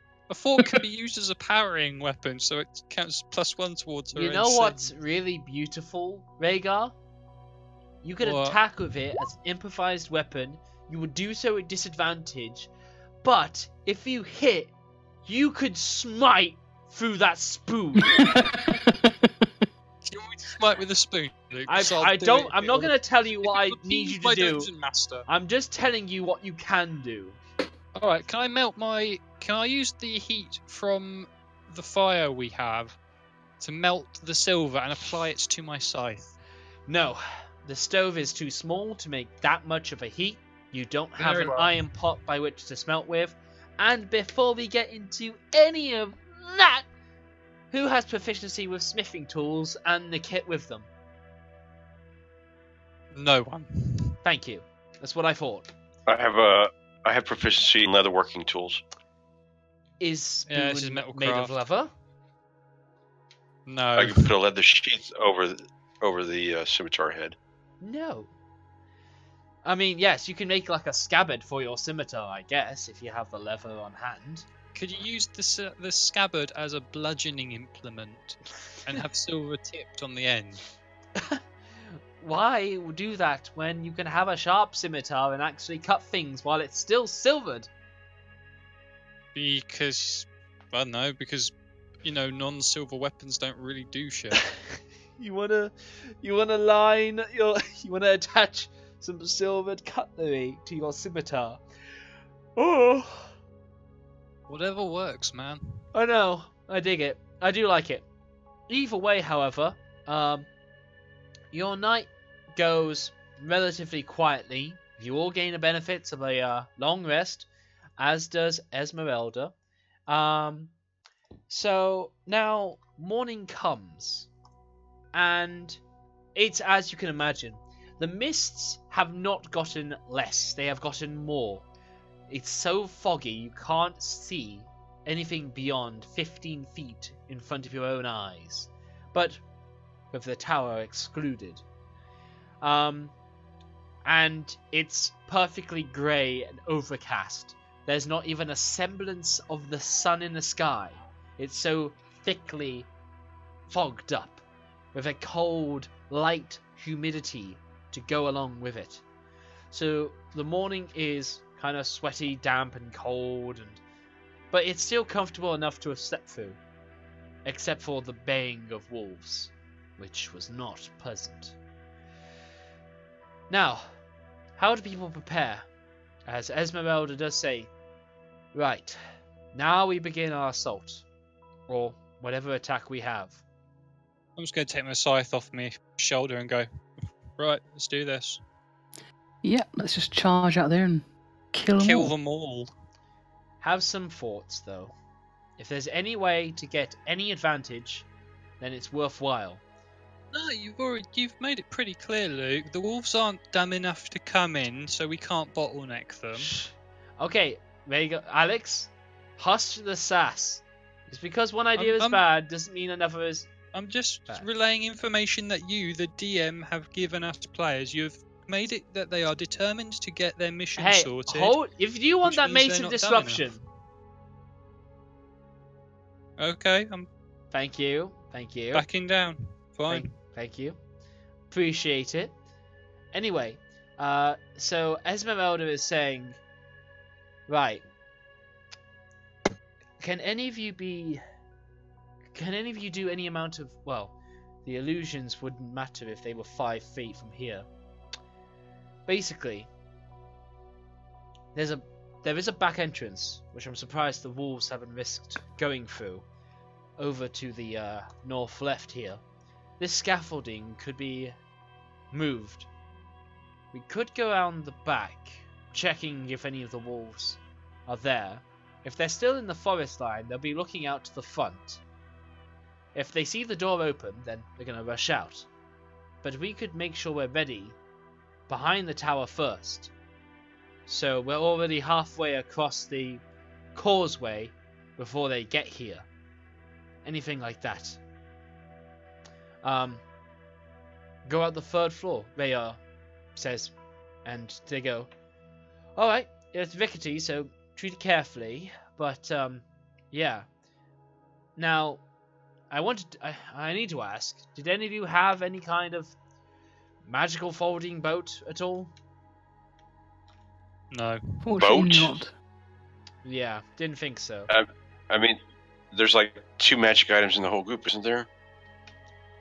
There's not even a magic item. There's Isaac's silvered short sword, your silver scimitar, Well, and I that's was. it. We don't have Doesn't any. somebody have a cloak of protection? That doesn't matter I've to got help that you as well. swim. That's what I'm getting at. I was just wondering our risks to swimming. Werewolves aren't the best I don't swimmers, but at the same time, our paladin wouldn't be so good swimming either. No, I drown. Heavy armor. You'd make a good effort. I'd be fine swimming. Oh yeah, of course. Actually, yes, you would be fine swimming, wouldn't you? Actually, yes, you would be fine, and the werewolves would not. Actually, that does leave some room for options. Well, I know how I'm close is pretty the water? quick, so maybe I could dash around the edge with my feline agility while the bard there swims, and we can come up behind them, perhaps. So maybe we could do. Plus your rogues, so you get a bonus action. Yeah, hold back on the meta, but like, she goes, there may be something we could try, and it's very risky on you, Mr. Triton, but if you were in the water first, make a scene, basically draw them to whatever side of the lake we want them to be on, and then you could tempt them into the water to try and come after you. Once there, they will already have lost Drown their... them. Well, you wouldn't even need to do that. They would already lose their advantage. You outpace them and join us on the other side, and by then we have a head start.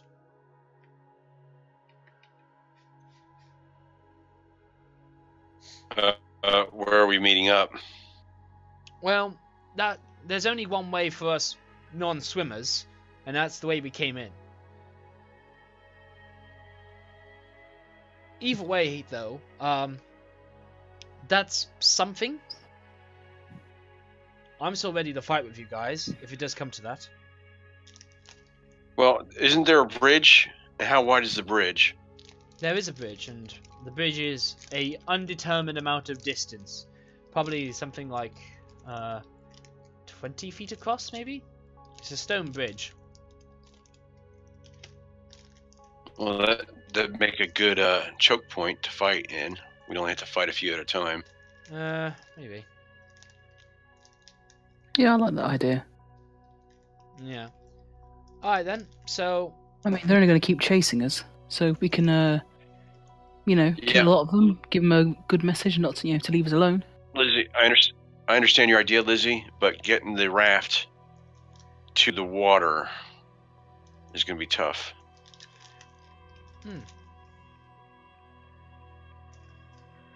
Alright.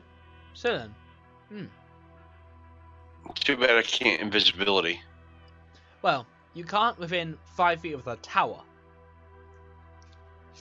Either way, however, Esmeralda is gonna finally don all of her gear, and she goes, "Well, I know some of you are antsy for a fight, so let's take whatever advantage we can get, and we'll get out of here.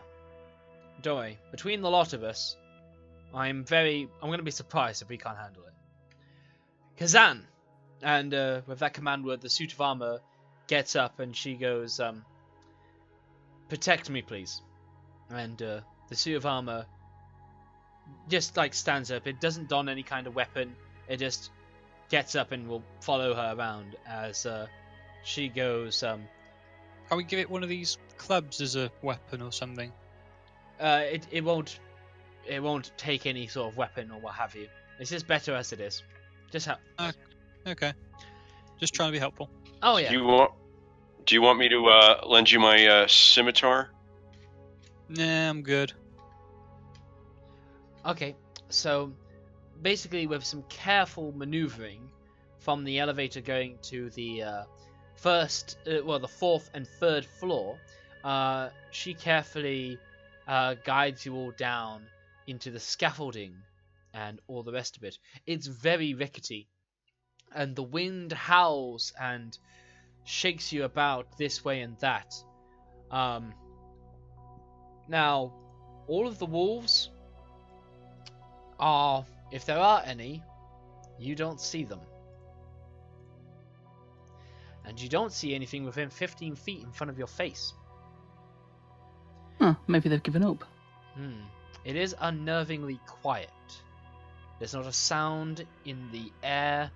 The only sound that is made is the wind moving through your ears, humming against the Kazan's tower, and everything else. One thing before you all move on, does anybody want to take that head? Yes, I Yeah. think we decided we were. We'll take it. No, I don't need any. Okay, everybody else will take the head. Cool. Just somebody add it to your equipment. So, Rhaegar, are you taking it? Yeah, I'll just add it to my treasury section. okay. Now then, you make your way out, and when you finally get to the ground floor, Esmeralda quickly lashes around with her short sword, and she poises it ready to strike at whatever is nearby. But there isn't anything nearby. And she continues to stay on alert as she gently, quietly sort of whispers to the Triton. Do you hear anything? No. Me It's neither. the silence of death. Well, you're not wrong there. Still. I thought something would be here. I mean, even if all the wolves retreated, by now, with the fog cover, one or two would have tried to have come back, but no, nothing.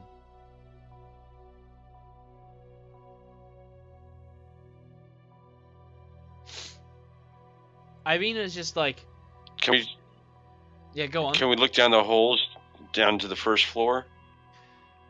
Okay, so I'm going to repeat what you have done. You have gone through the outer scaffolding, which is what you have done to get outside. And when you were... I mean, there certainly weren't any snarls. There certainly weren't any creatures inside the tower.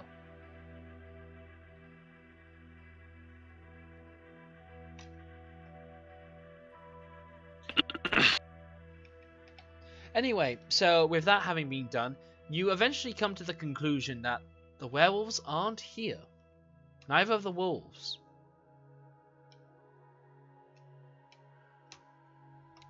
How do people react to this? I think Eyes is going to creep outside, being as stealthy as she can, and just have a sniff, see whether she can tell if there's any around. You get the scent that, of course, they were here last night, but there are none now. It looks all clear. Yeah. I mean, I all think of we you should can... get going. Oh, yeah.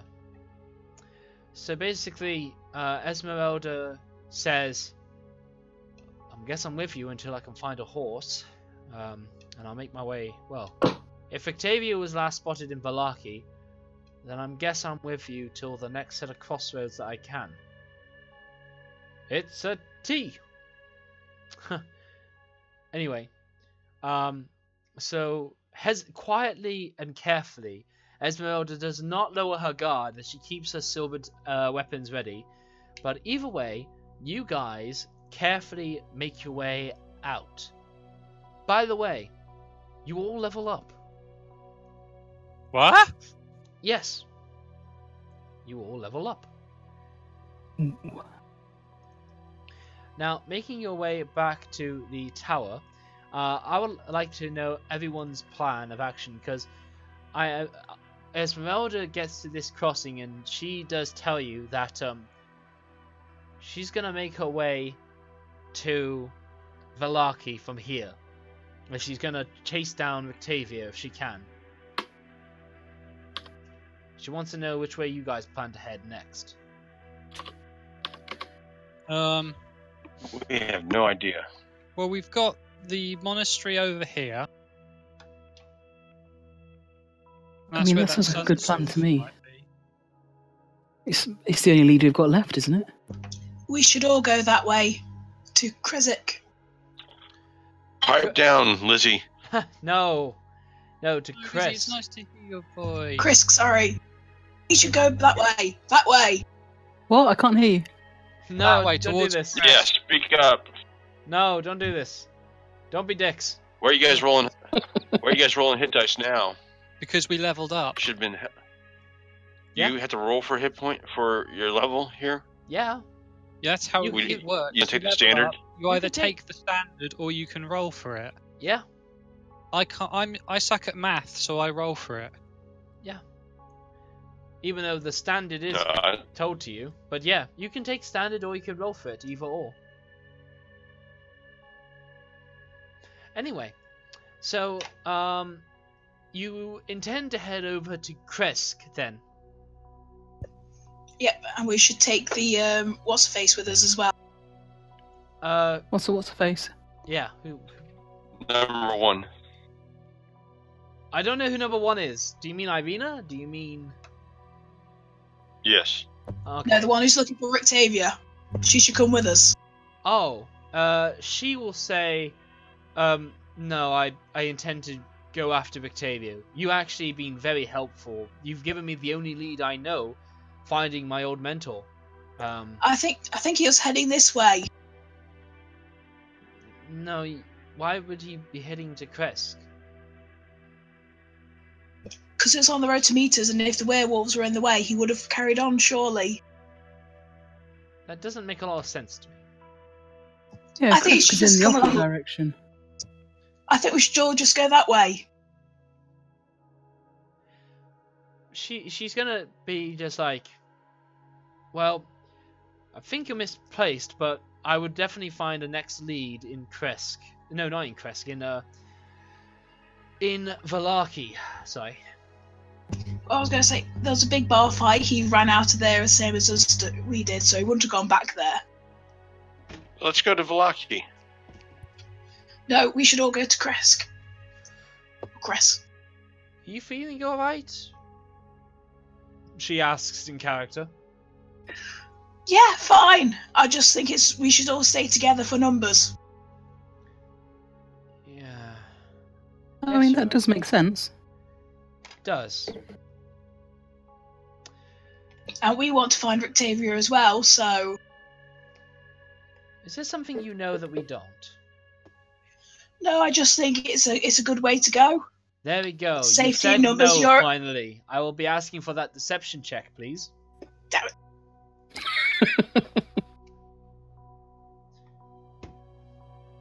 You But did wow, well. she needs to do a deception check. Oh my goodness. I was not expecting the okay, so Yeah. Paladin understands that something's up. She is gonna guess that you're talking sense, I guess. Mr. Paladin, something is really fucking off. Ducket, something is really fucking off. Question is, what No, do we we'll do go with the about it? Paladin. Yeah, also, guidance is declared before a roll, not after it. Or after, making an ability check. You touch once before spell ends, d4, it can be rolled before or after, fair play. Alright, roll me that d4. Hang on. And whatever the result, it's still going to be less than 20 or 23.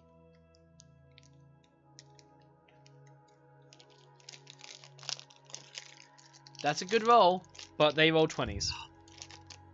Oh, I'm gonna have to wait until we stop it. for the night to roleplay this, aren't we? Probably a wise idea. And why? We all seen you cast guidance before. Why are you casting guidance when you're telling us something? I will allow her to do this discreetly enough that you don't recognize it. I'm acting odd anyway, so you just let me go with it. No, I don't want to go to Krezk Come all on. of a sudden. I really think we should go that way. I've Okay, got a well, really And bad that's feeling why- to go the other way. Okay, is this like you think there are enemies there kind of thing, or is this I think if we head back to Valaki Way, then we're all going to die. I just feel we have to go to this monastery. My faith's telling me. I'm getting a phone call. Yeah, that's fine. Plus, also, it is the only place that you've had a lead to do with, and I want to put this in emphasis, the sun's sword. And I do worship the sun god. No, you worship a different god. Well, You worship the grain Lavender. god. well, Lathander. Also known, he does. Ah, no, Lavender. Yes, no, he is the sun god. Yes, he is. Yes. I was going to say, I thought that was one of his other names. No, it is. I'm sorry. It was the other way around. It was a nature person, and then it was Lavender. Yes. Yeah. Fenrir is going to be sure, whatever. And I'm all for going to the No, monastery. No, All right. Duckus has a complaint. she wants to go too bad.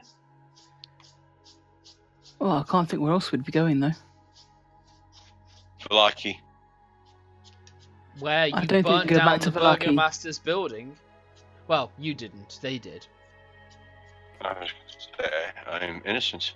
You are innocent, yes. The rest aren't. Yeah, we aren't going to be welcome at Lucky for a long time. Yeah, we definitely can't go back that way.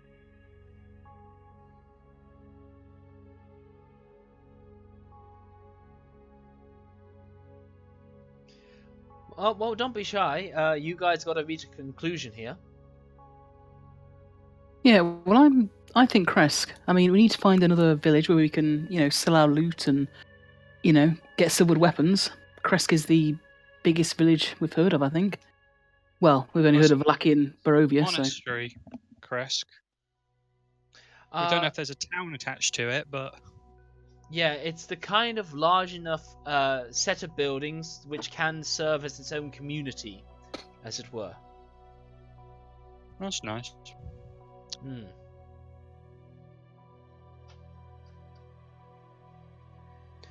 Alright, so what are the reasons for not going to Krezk? None, really. Except that Rhea wants it too badly, apparently. I Okay. just feel divine No, calling. We should Rhea- go that way. Does it have to be Krezk, or can we go in any other direction other than Valaki? As long as we don't go towards Valaki. I mean, we can go back to... I think If we go that way, we're in trouble. What about the castle we found last time? Or the manor house, is it Argunhast? Argonha's Vault. Yeah, that place. We could go there. Yep, that's fine with me. No, fair play. But at the same time, still no hints at a sun sword.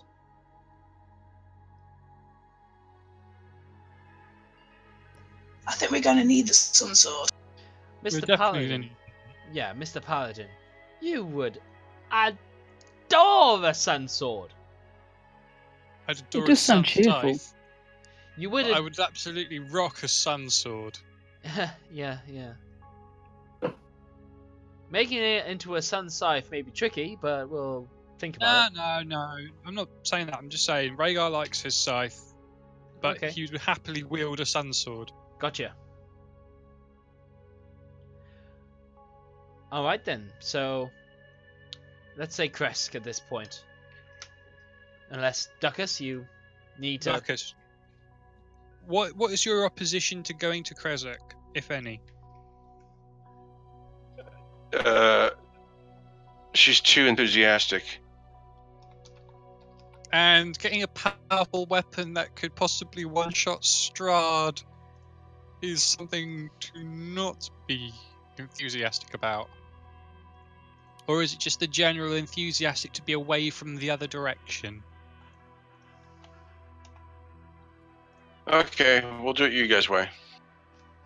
No, this is good here. I mean, if you honestly feel like, she's too hyped to be going that way, explain why.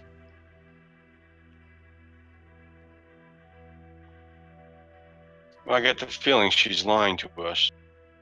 I got that feeling too, mate. But Walaki hates us. Why don't we? Let's go that way, but let's not go down the path. Because last time we went into the woods, it nearly killed us. Or rather, there was lots of horrible monsters. Yeah, I think we'd be at a huge disadvantage if we come across those wolves again if we're in the forest.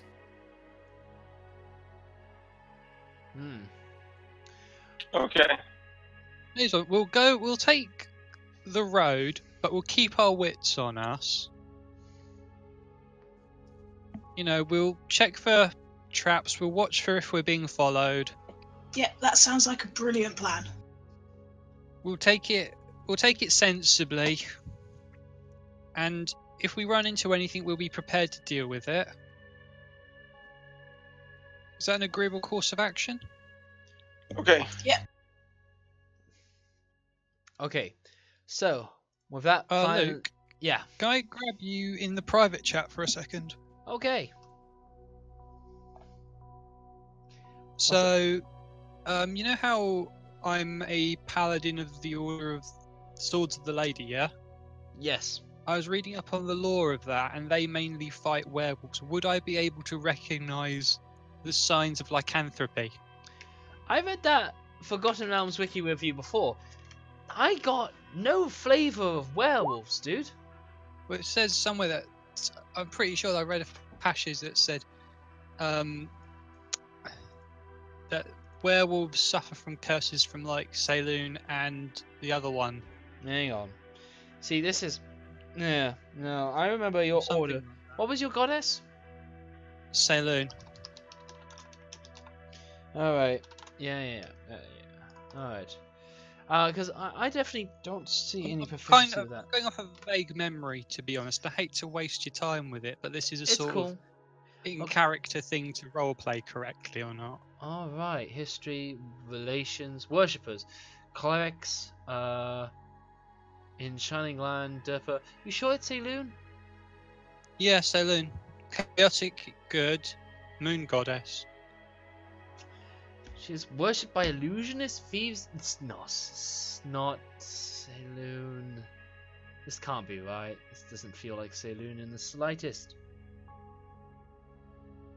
You utterly, butterly sure it's Saloon? Well, according to my thing, it's my allies lists the goddess Saloon and the swords of the lady, which are an order that are dedicated to Saloon. Let's have a look. Okay, swords of the lady, commonly called lunatics. Yep, here we go. Were fanatical knightly devoted to Saloon, the Moon Maiden. Yep, here we go. Handful of crusaders, mystics, and silver stars. Here it is. Saloon. Their actions were hers widely was the regarded moon's as mysterious- strange and eccentric. The people thought them mad. Here we go. However, when responded to threats, they mostly dealt with Shah. They could travel. Nothing about. No, it's nothing about in the werewolves. Saloon goddess wiki page. In relations, in description, in personality, in abilities, in possessions, in activities, or in histories. I've just posted the link. Right. Forgotten Realms wiki. Yeah, here we go. Yep, that's the same one I'm on. So I need a sub heading, please. So abilities, possessions, divine realm, activities, history, any of these. Oh, here it is. Worshippers included seekers, diviners, dreams, good and neutral lycanthropes. It was my mistake. I got it wrong. Okay, that's fine. I thought something was amiss there. Because I Yeah, thought I me checked this too. stuff out. Either way, even if there were, you would personally not have ever dealt with any lycanthropes before. You've all been Okey-doke. dealing with your other Shark orders. cultists. Yes, that has been the issues on your mind. Alright, back to regular Cool. group. Sorry about that. I had to double check something. Yeah, it's all No cool. worries. It was good to ask. So the journey to Krezk will actually not take you very long at all. And we shall deal with some stuff now.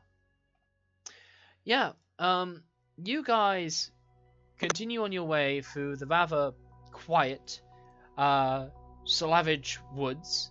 Svalich Woods, yeah. And Eyes is going to sort of hang around at the back and keep an eye on, see if anything's following them.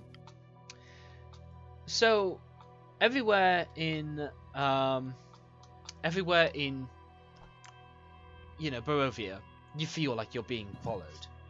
But in this case, you don't feel like anything is going to actually leap out at you, despite being followed. That's what the impression I'm going to give to you.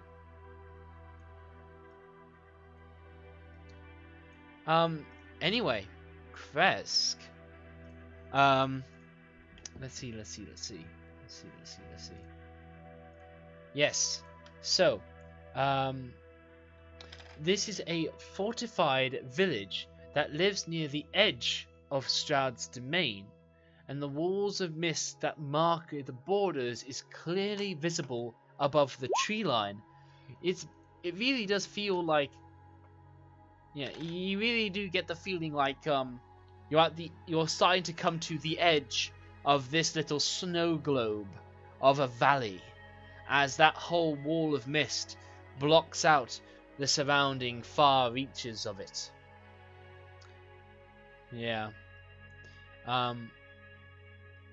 So looming high above the village is the abbey that you see before you. But down here there is a village. And when you come walking in, it's a very misty day. But you actually can begin to get up to some stuff, because this is a village beneath the abbey.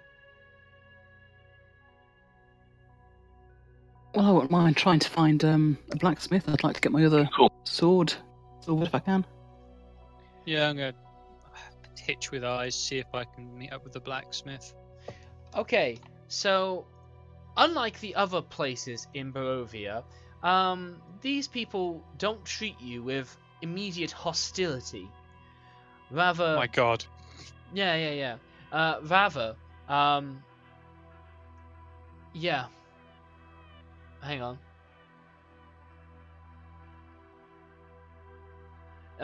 Yes, for now everywhere's kind of quiet, but as you make your way around, you eventually get to the beating drum of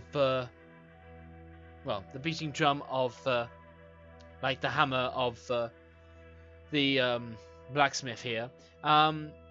He basically seems like a very firm built person, and who seems like a cut above others. He will regard you, and he basically quietly reaches to another compartment where he's got some very thick kind of cigars. They look kind of shoddy, but they look to his own making, and he takes them and he lights one over his own furnace as he basically goes, "Welcome. Anything you need doing?"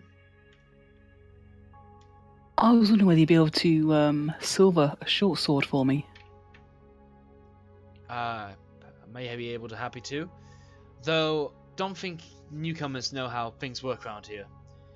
Don't need your money, but we do things here that it comes through, like, we don't deal with money goods. We deal with services. Help out at my farm for the amount of time it takes for me to deal with your sword, and we call it even. What about a trade? I've got about 200 gold pieces of silver cutlery here. You could use that for silvering the weapon and keep all the rest for yourself. I will use it for silvering your weapon, but I won't be needing the rest of it. The only thing that's worth any value here is what we as a community help to one another. We don't need any of your money. Okay, that sounds a fair deal. If you want our help, you will help us too. Yeah, if you can silver my scythe, I'll happily thresh your fields. He looks at your scythe and he goes, "This looks terrible. You want me to do Yeah, it it was better a- for you? If you could, I'd be appreciative. It was a rush job. Well, we got the metal here. We could do that. Well then, between this is about 4 days worth of work, I guess. I'll put you up for Reasonable. food and lodging, but you'll help me out with chores. Yeah, sounds fair. All Yeah. right. Glad we're in agreement then. Well, you'll be You welcome wouldn't be able here. to add some studs to my armor, would you? We could talk about that. So, are you trying to make this from I might be. leather to studded I might be leather able to armor? do that. Yeah, either buy a set of studded leather armor or upgrade my current stuff. Well, yeah, your leather worker could absolutely do this for you. Yes, not I'm an great armor, expert. then. Yeah, your tool proficiency could allow you to fix this together for eyes. Whew. Ah. Well, I'm happy to help the blacksmith out for a few days so he can do it. Awesome. But yeah. Just getting some information. I took expertise in leatherworking. Oh wow, so yeah, he can absolutely fit you up with something. Truly. Oh, fantastic. Yeah, why don't you give me a check with that, please? So yeah, proficiency with your toolkit. Hot damn, that's what I call skills, son. Yeah. Mm. Okay, so with that roll, I will say that you were able to. Well, I almost jumped the gun here. Where do you find the metal for your studs? Well, I happen to have I'm going to use some of her 200 silver. thingies of silver. Okay. Well, you are doing this with a variety of spoons, forks, and knives, I guess. Spoon. No, it doesn't. Oh, yes. No. Spoons all over the front. Come on. I mean, I know what he's trying to do here, but it's not the same as sponge. Don't you do it? Don't you say it? Don't you fucking say it? Don't say sponge. I sponge-worthy. won't use my button. I won't use it. Anyway, I actually do here have the handout for you. So, you should now be beginning to see Krezk, a little frontier town that's to the side of Barovia. You were, in fact, I haven't done the whole approach properly, so I'll do that now. When you were coming off the Slavish road, the road branches north and climbs a rocky escarpment, ending at a gatehouse built into a 20-foot-high wall of stone, reinforced with buttresses every 50 feet or so. The wall encloses a settlement on the side of a snow-dusted mountain spur. Ha! Beyond the wall, you can see the tops of snow-covered pines and thin white wisps of smoke. The somber toll of bells come from the stone abbey that clings to the mountainside, high above the settlement. The steady chime is inviting, a welcome change from the deathly silence and oppressive fog to which you have grown accustomed. It's hard to tell at this distance, but there seems to be a switchback road clinging to the cliffs that leads up from the walled settlement to the abbey. And then when you get to the gatehouse, the air grows cold as you approach the walled settlement. Two squared towers with peaked roofs flank a stone archway into which is set a pair of 12-foot-tall, iron-bound wooden doors. Carved into the arch above the doors is the name Krezk. The walls that extend from the gatehouse are 20 feet high. Atop the parapet you see 4 figures wearing fur hats and clutching spears. They watch you nervously, but they let you in after a little bit of pleasantries. But yeah,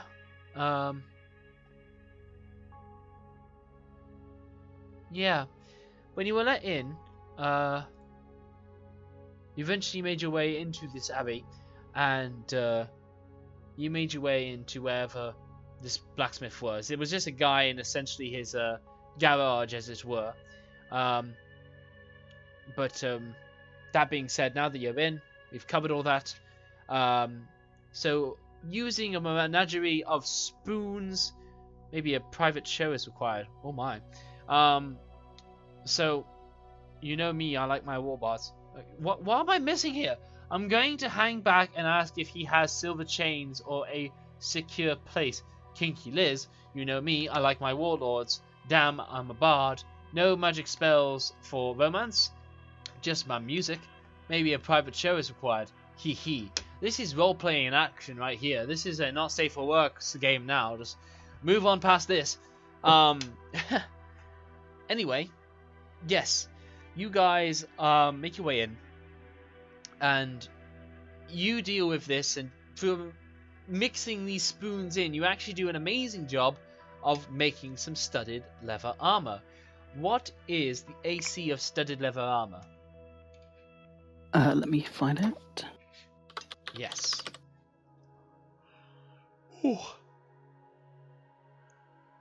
12. Brilliant. So you actually end up with studded leather armor that's essentially 13. Oh, He's made fantastic. +1 studded leather armor for you. Excellent, thank you very much. You're a very useful little fish. I am. Nice. Well, alright then. So, with that, he takes your scythe and he takes, well, the silver that you want to silver it with. Although you've used some of it up to get your stuff done. What else did people want? I don't think we got around to that. Yeah. Either way, you've currently pledged about 4 days worth of work. Yeah, all that jazz. With that, he goes, come back to mine later this evening, and in fact, I don't think I have much room for you. Maybe talk to the burgomaster here. He may be able to put you up. They're a kind sort. They will be able to look after you for a little bit. Especially while you're doing work for the community here. Much obliged. Cool. gives So you- he's silvering the scythe and silvering my short sword. Yes, I guess so. Don't you have a silvered short sword? Yes, but only one. I might as well have two. Yeah, no, fair enough. Since I do Yeah. dual wielding. Greedy. Well, I hit with one, and then the other one doesn't do any damage. And Let's face facts. We are fighting in a place where mostly everything is some sort of spooky booky. So Yeah, no, that's silvered fair. weapons are the in trend. They are. As you make a wander around Krezk, there is a remarkable little area over here. Over to the north, there is a interesting pond with a shrine. Even under grey skies, the pool at the north end of the village shimmers and sparkles. Near its shores sits an old gazebo on the verge of collapse. A wooden statue of a mournful, bare-chested man is paint-chipped and faded, stands in the gazebo with arms outstretched as though waiting to be embraced. Esmeralda kind of not Esmeralda. Irina kind of looks perplexed by this statue.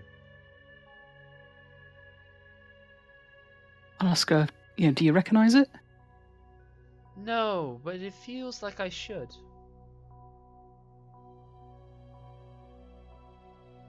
Is there any information about who it is, if it's like a historical figure?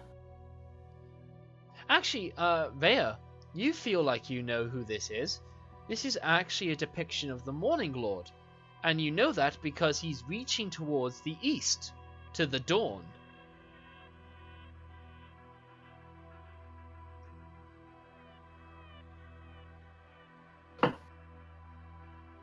Well, if it's the Morning Lord, there can't be anything wrong with it. And with space, definitely use a bit more sunlight. So Yeah. I think Eyes is going to go give it a hug. She misses the sun. Sorry, You're hugging the statue. Yes, eyes misses the sun, and if it's the god of the sunlight, it needs all the, encouragement to bring some sun here it can get. I would like to read the following. The gazebo is so frail that it wouldn't take more than a strong wind to knock it over. It remains dear. standing because it's protected from the elements by the surrounding trees, walls, and cliffs. You, however, hug it, and you drop the wooden frail statue down as his arms snap as they smack to the base of the gazebo. Retcon. Retcon. I'm not having another town hate us. It is declared, it's called. We go right back to the moment where your Tabaxi has the sudden urge to hug that statue of the Morning Lord, and your retcon is spent. Sorry. I can't take it for another town to Well, the chase us Tabaxi's out. still going. How are you going to stop her? I'll grab her by the collar. You all gain the knowledge of what was about to happen. So, I basically... grab her by the collar anyway. Yeah. No. Yeah. I kneel the cat. Yeah, no. I kneel her too. Wow. Stop kneeling me. Yeah. I go put eyes on his shoulder Okay. so they Yeah. can't knee her anymore. Yeah, you all pounce on eyes. It's just all in tandem, like no, and you stop her from hugging the statue. I only wanted some sunlight. Yeah, but it's very, very delicate. Just look at it. Look really hard at it. See how delicate it is. Yeah. Okay. Oh, I miss the sun too. But let's, it's doing so good where it is. I can check out the water. 'Cause I'm a Triton. Yeah. So. Yeah, see if you can find a You- sword down there. Yeah. So, how do you inspect it, Triton? I look at it. I get closer to look at it, and eventually, when I get close enough, I smell it. So And every part of your I- every part of your senses tells you that this water defies corruption, and it is in fact blessed. I splash some on my face. Yeah. It does a good job. Does there seem to be like a light in the pool or anything that would indicate a source of light? As I described, even under grey skies, the pool at the north end of the village shimmers and sparkles. Yeah, is there like a source to the shimmering under the water? Like if you held a light bulb underwater, you'd be able to see it. Well, From why don't you create the light bulb, go create a mobile electric source, go underneath the water, You know what and I let me know. mean. There know what doesn't I seem mean. any such that you can determine. Um, Okay, so it might not be under Alright, there. everybody goes for a swim in the pond. And yeah, Eyes definitely does not go in the water. okay, yeah. I'll wade it up to my waist. Yeah, it's a cool pool. It's a cool pool. And to search the area, I'd have to make an investigation, wouldn't I? No. It's just a blessed. I mean, as a paladin, you also get the impression it's a blessed pool.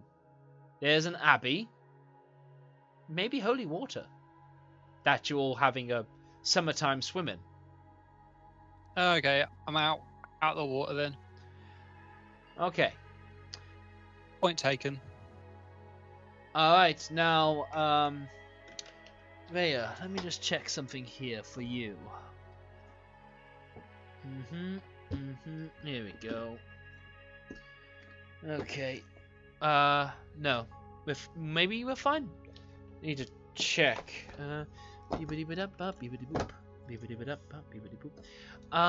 Yeah, if I think it's holy from the paladin's impression, I'll get out and give it due respect. But I am going to fill my water skins. Yeah. Oh no, dude, I was looking for the sword. Oh, right. No. My goddess is a moon goddess, so Sun Pond is like. Yeah, the sun and moon, I distinctly remember, come at different times. Yeah. Either way, Not however, always. there is no sunsword in there. Triton, you can confirm this. And also, Rhea, you do feel better. You feel calm and peaceful. Okay, so... Yeah, do you want to throw a divine sense in there?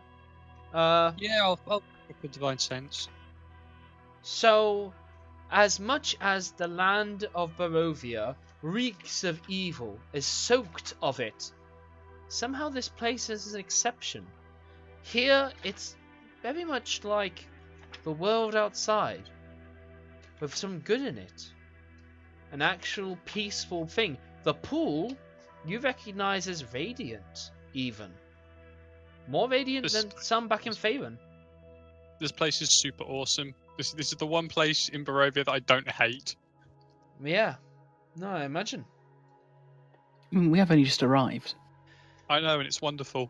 We're getting our scythe fixed for no coinage. I Yeah. mean, silvered for no coinage. You're getting your sword for no coinage. All we have to do is put in some hard labour.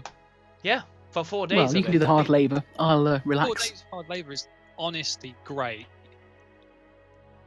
Hmm. It's really nice. You know what? I think I've got some fitting music, perhaps. Where is it? Where is it? Where is it? Where is it? Where is it? Where is it? Where is it? Where is it? Need something. Should have had this ready a while ago. Where is it? Tavern. Fucking hell. Always have it ready. Okay, we got... Okay, maybe this will do. Yeah, that's it. That'll do. It's just nice. Yes, it's a I nice am going to place. very carefully search without damaging anything, the pool and the gazebo. I would recommend you don't search the gazebo. Can we strengthen the gazebo? No, we can do nothing. Actually, pardon me. Go alone. You could do some sort of repairs to it, if you have woodworking with you. Any kind of wood carving tools? No, but I do have the mending spell. That would be fine if natural decay would... let's check the details of the spell. I'm pretty sure it's just fix back missing parts if you have the 2 parts with you. In this case, it's just decay. So it's not quite good enough for the spell. Let me just read it though. Mending. The spell repairs a single break or tear in an object, such as a broken bit. So it's not like that. This is not a broke thing, this is a weak thing. So, if the, statue did break, like ours did, you could have just cast mending on it and fix it right back up again. Does that mean I can give it a hug? No. Yeah, you can give it a hug, you can break it, and then... We've already spent the retcon by my bad. Also, that was the worst retcon choice I could have possibly seen happen. But I'm glad about it. I'd rather not have to suffer through another the town jumps us scenario. Oh, I get you. I totally understand. I was But going to seriously, free myself up too with that Third one in retcon. as many weeks. a cantrip can fix that mistake as well, which is just what's funny now to me. Either way, you have plenty of fun in the pool, yeah, just sort of get on with things, I guess. When you go around to the rest of the village, there's several small little cottages here. They have single-story pine cottages with stone chimneys and thatch roofs. Pigs and chickens are kept in indoor pens and coops so that they don't freeze, and it is very, very cold here. You can be sure that that water is freezing. But people here are, well, they're friendly enough. They will greet you. They won't show you any hostility. They hope that you intend to work while you're here, and when you've already said that you're lined up for some work for, equal value, they do appreciate that. What do you get the impression of as you go by some of these villagers? It's just like, this is your typical out of the way, very small community. Everybody here works for everybody else.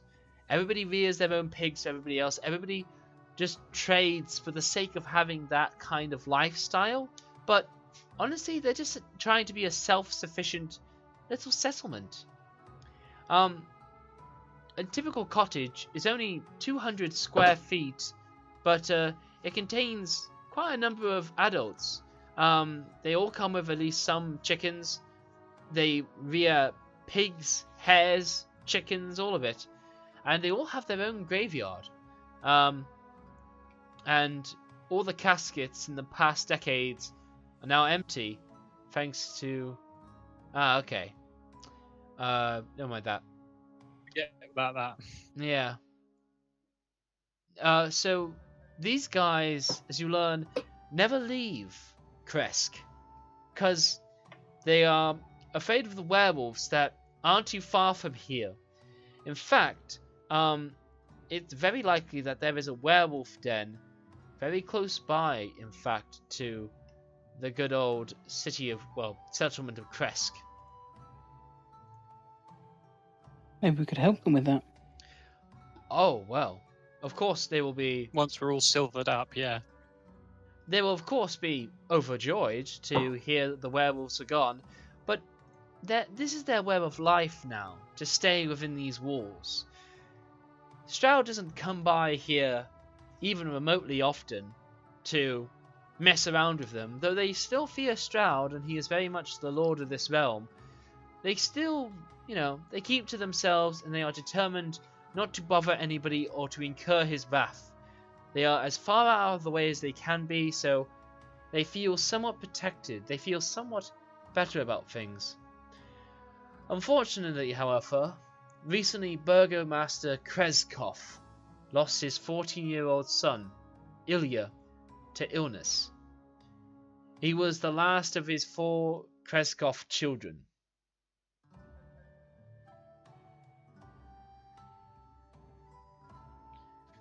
Can you raise dead now, Lizzie? No. You don't... No. She cannot raise the dead. Raise dead is not a good spell. It is not a nice spell. In any way, shape, or form, you don't. If you want to indebt yourself to someone, you don't use raise dead.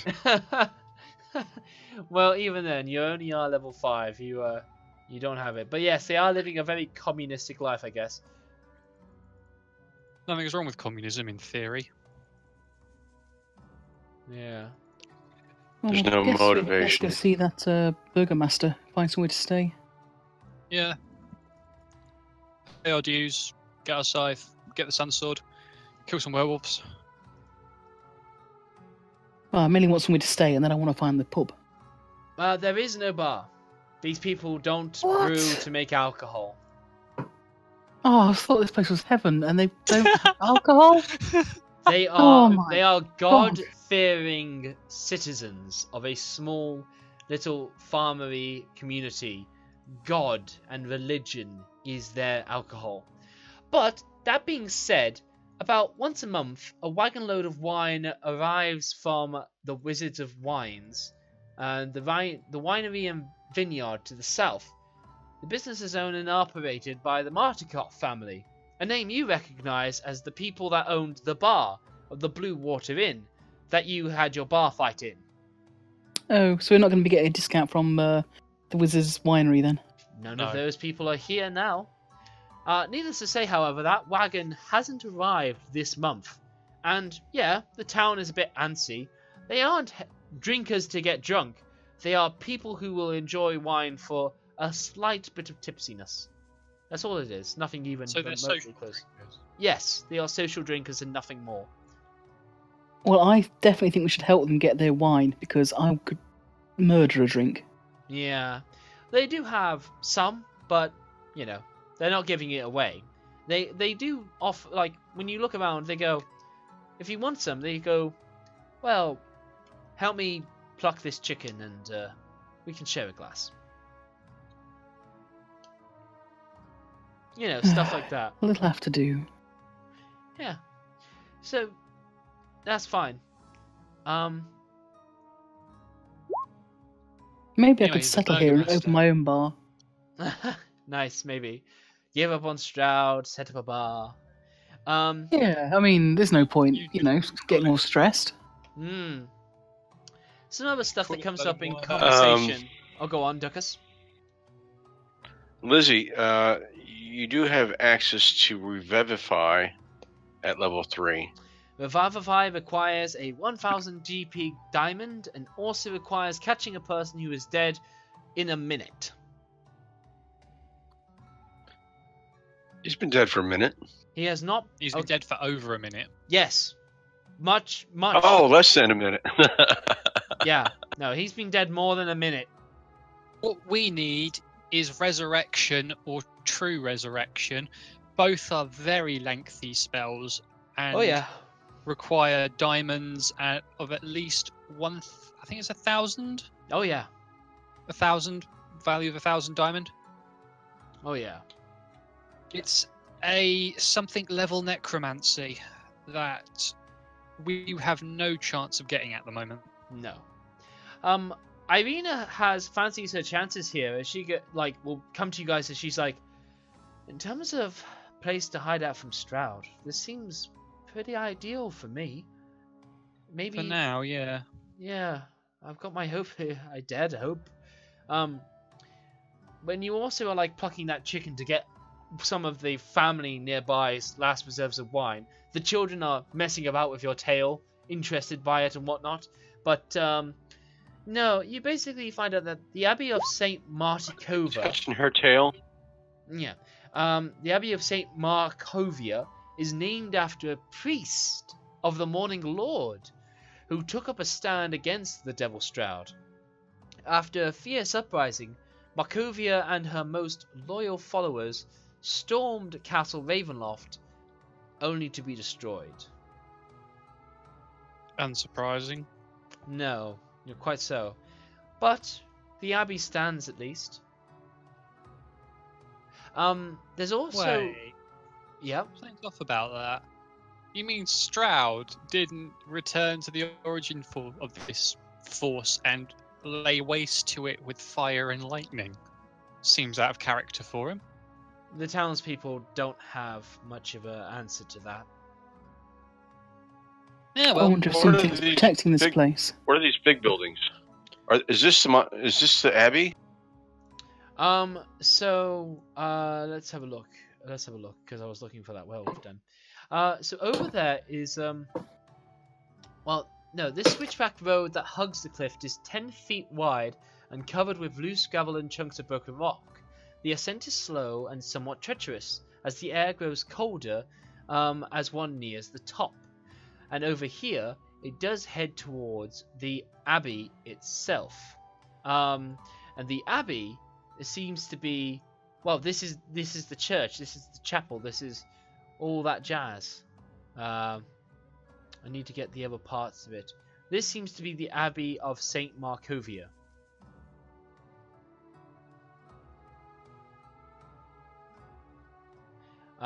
Just trying to get this. Oh no!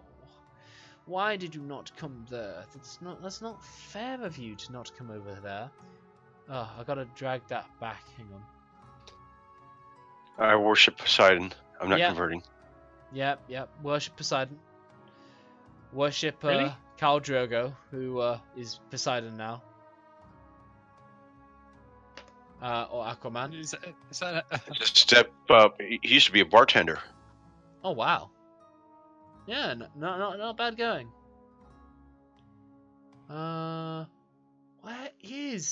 Where is it? Okay, here we go. Alright. Yeah.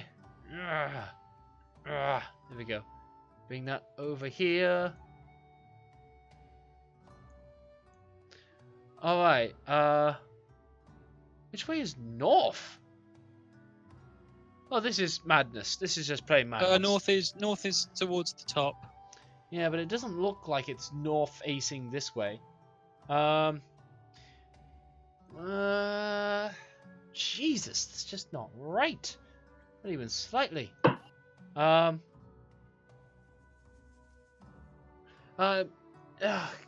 hang on.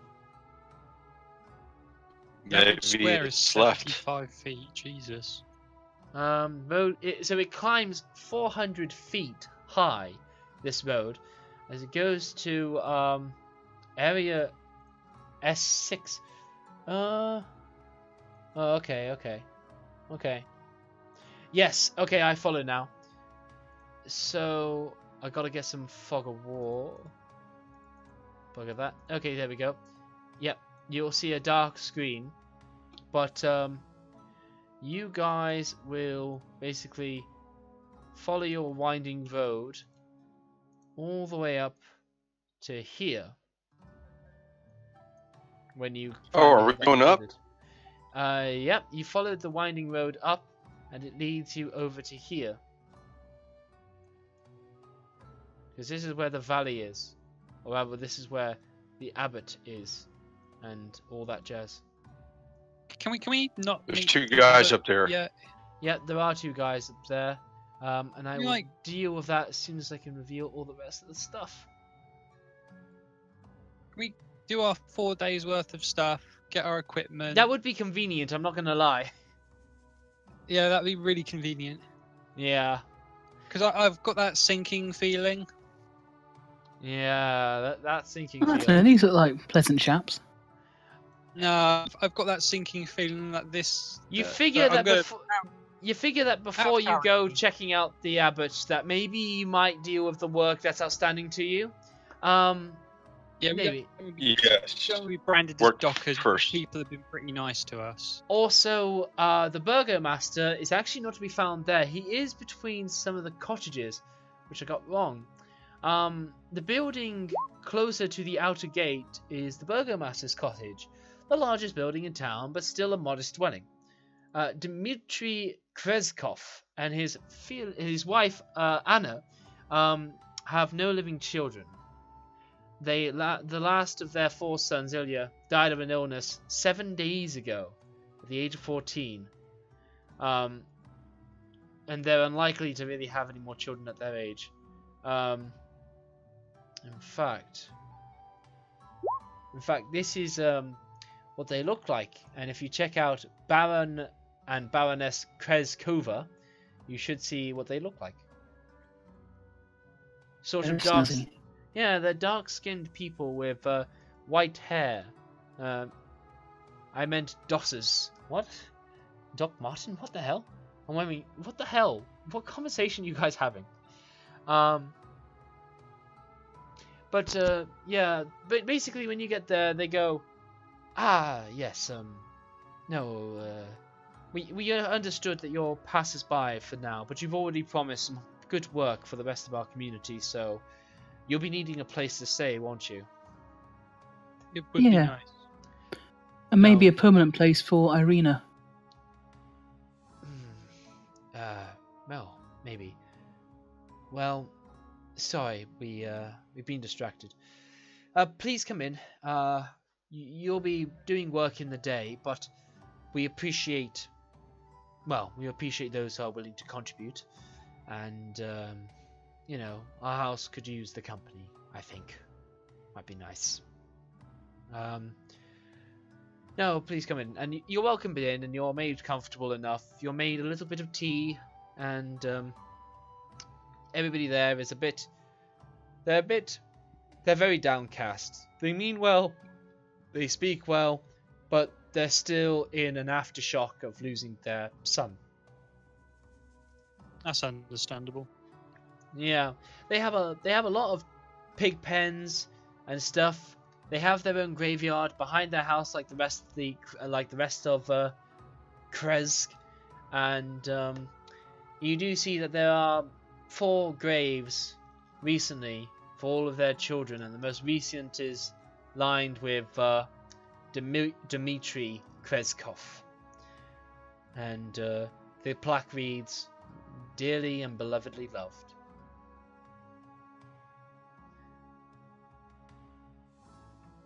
So, What did he die from, if you don't mind me asking? Well, that's a shame. We hadn't gotten here earlier. We could have healed him. they kind of that kind of statement really stings with them. It kind of sparks a No, lot I of didn't say anger that to from them as they're kind of thinking like, but no, they kind of take a sigh from that, as they're still very sensitive people. So you watch what you say, but no, they just go, "We don't know. We don't know what killed him." I doubt. Well, I'm it sure was- he's resting at peace now. That is again another statement that really messes with them. Ah, You're really fucking pushing them there, but no, they will go. just drop it. They will basically say that. I wish we love him. We really really love him, and we want him to have a sweet afterlife. I'd die now to give him a sweet afterlife. We only pray that he's with the Morning Lord, because this is still Straud's domain. The dead. No. Damned that Straud. Our son is with the Morning Lord despite all of his evil efforts. Anyway, please don't bring him up again. My wife and I can't bear to think more on it, please. Well, we're going to put an end to Straud, so... The sooner the better. He slams his fist down on his chair as he kicks out at that statement. He is on your side of that, but this is still a family who's very raw with the loss of their son, and they'll go. As soon as he's dealt with all of the undead, and they'll all perish, and all the dead will get the rest they deserve. And yeah, the wife will calm him down. Just sorry, just make yourself comfortable, but I think we need to be alone for a bit. And they just basically retire into another room.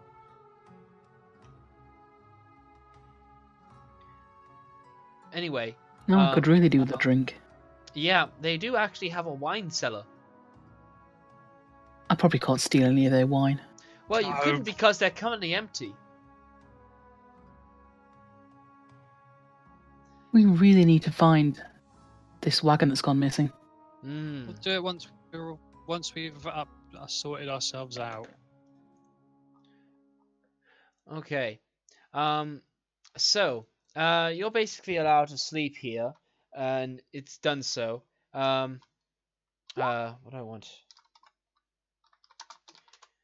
During that night, the rain begins to pour, and it does so heavily to a point that it really just clashes with the heavy, like, they slap against the window panes that you're sleeping in, and the occasional blast of thunder ripples out in the night sky every so often, and it stays like that for quite a while. Rain and thunder, and then a figure goes to the graveyard to which your sleeping accommodations is placed. You make out the figure of a humanoid, the burgomaster. He's in a frantic fit as he half yells out, cursing Straud and cursing that his son will not get the afterlife he deserves, as he swears that he will bring him back from the death himself, as he goes digging up his own son's grave. Right, I'm out. But Into Yeah. the rain. yeah, you go downstairs, and when you do so, a figure walks down from the direction of the abbey. It walks calmly and still. The man steps forward, and he gently like his presence calms you, Rhaegar. And when he does so, the man, like, the burgomaster sees this man approach, and he falls quietly onto his knees, sobbing. The priestly-looking man puts a hand to his shoulder and says, "I understand your grief, burgomaster. I'll help you. I will end this torment that you're under. I shall make it better. I so swear.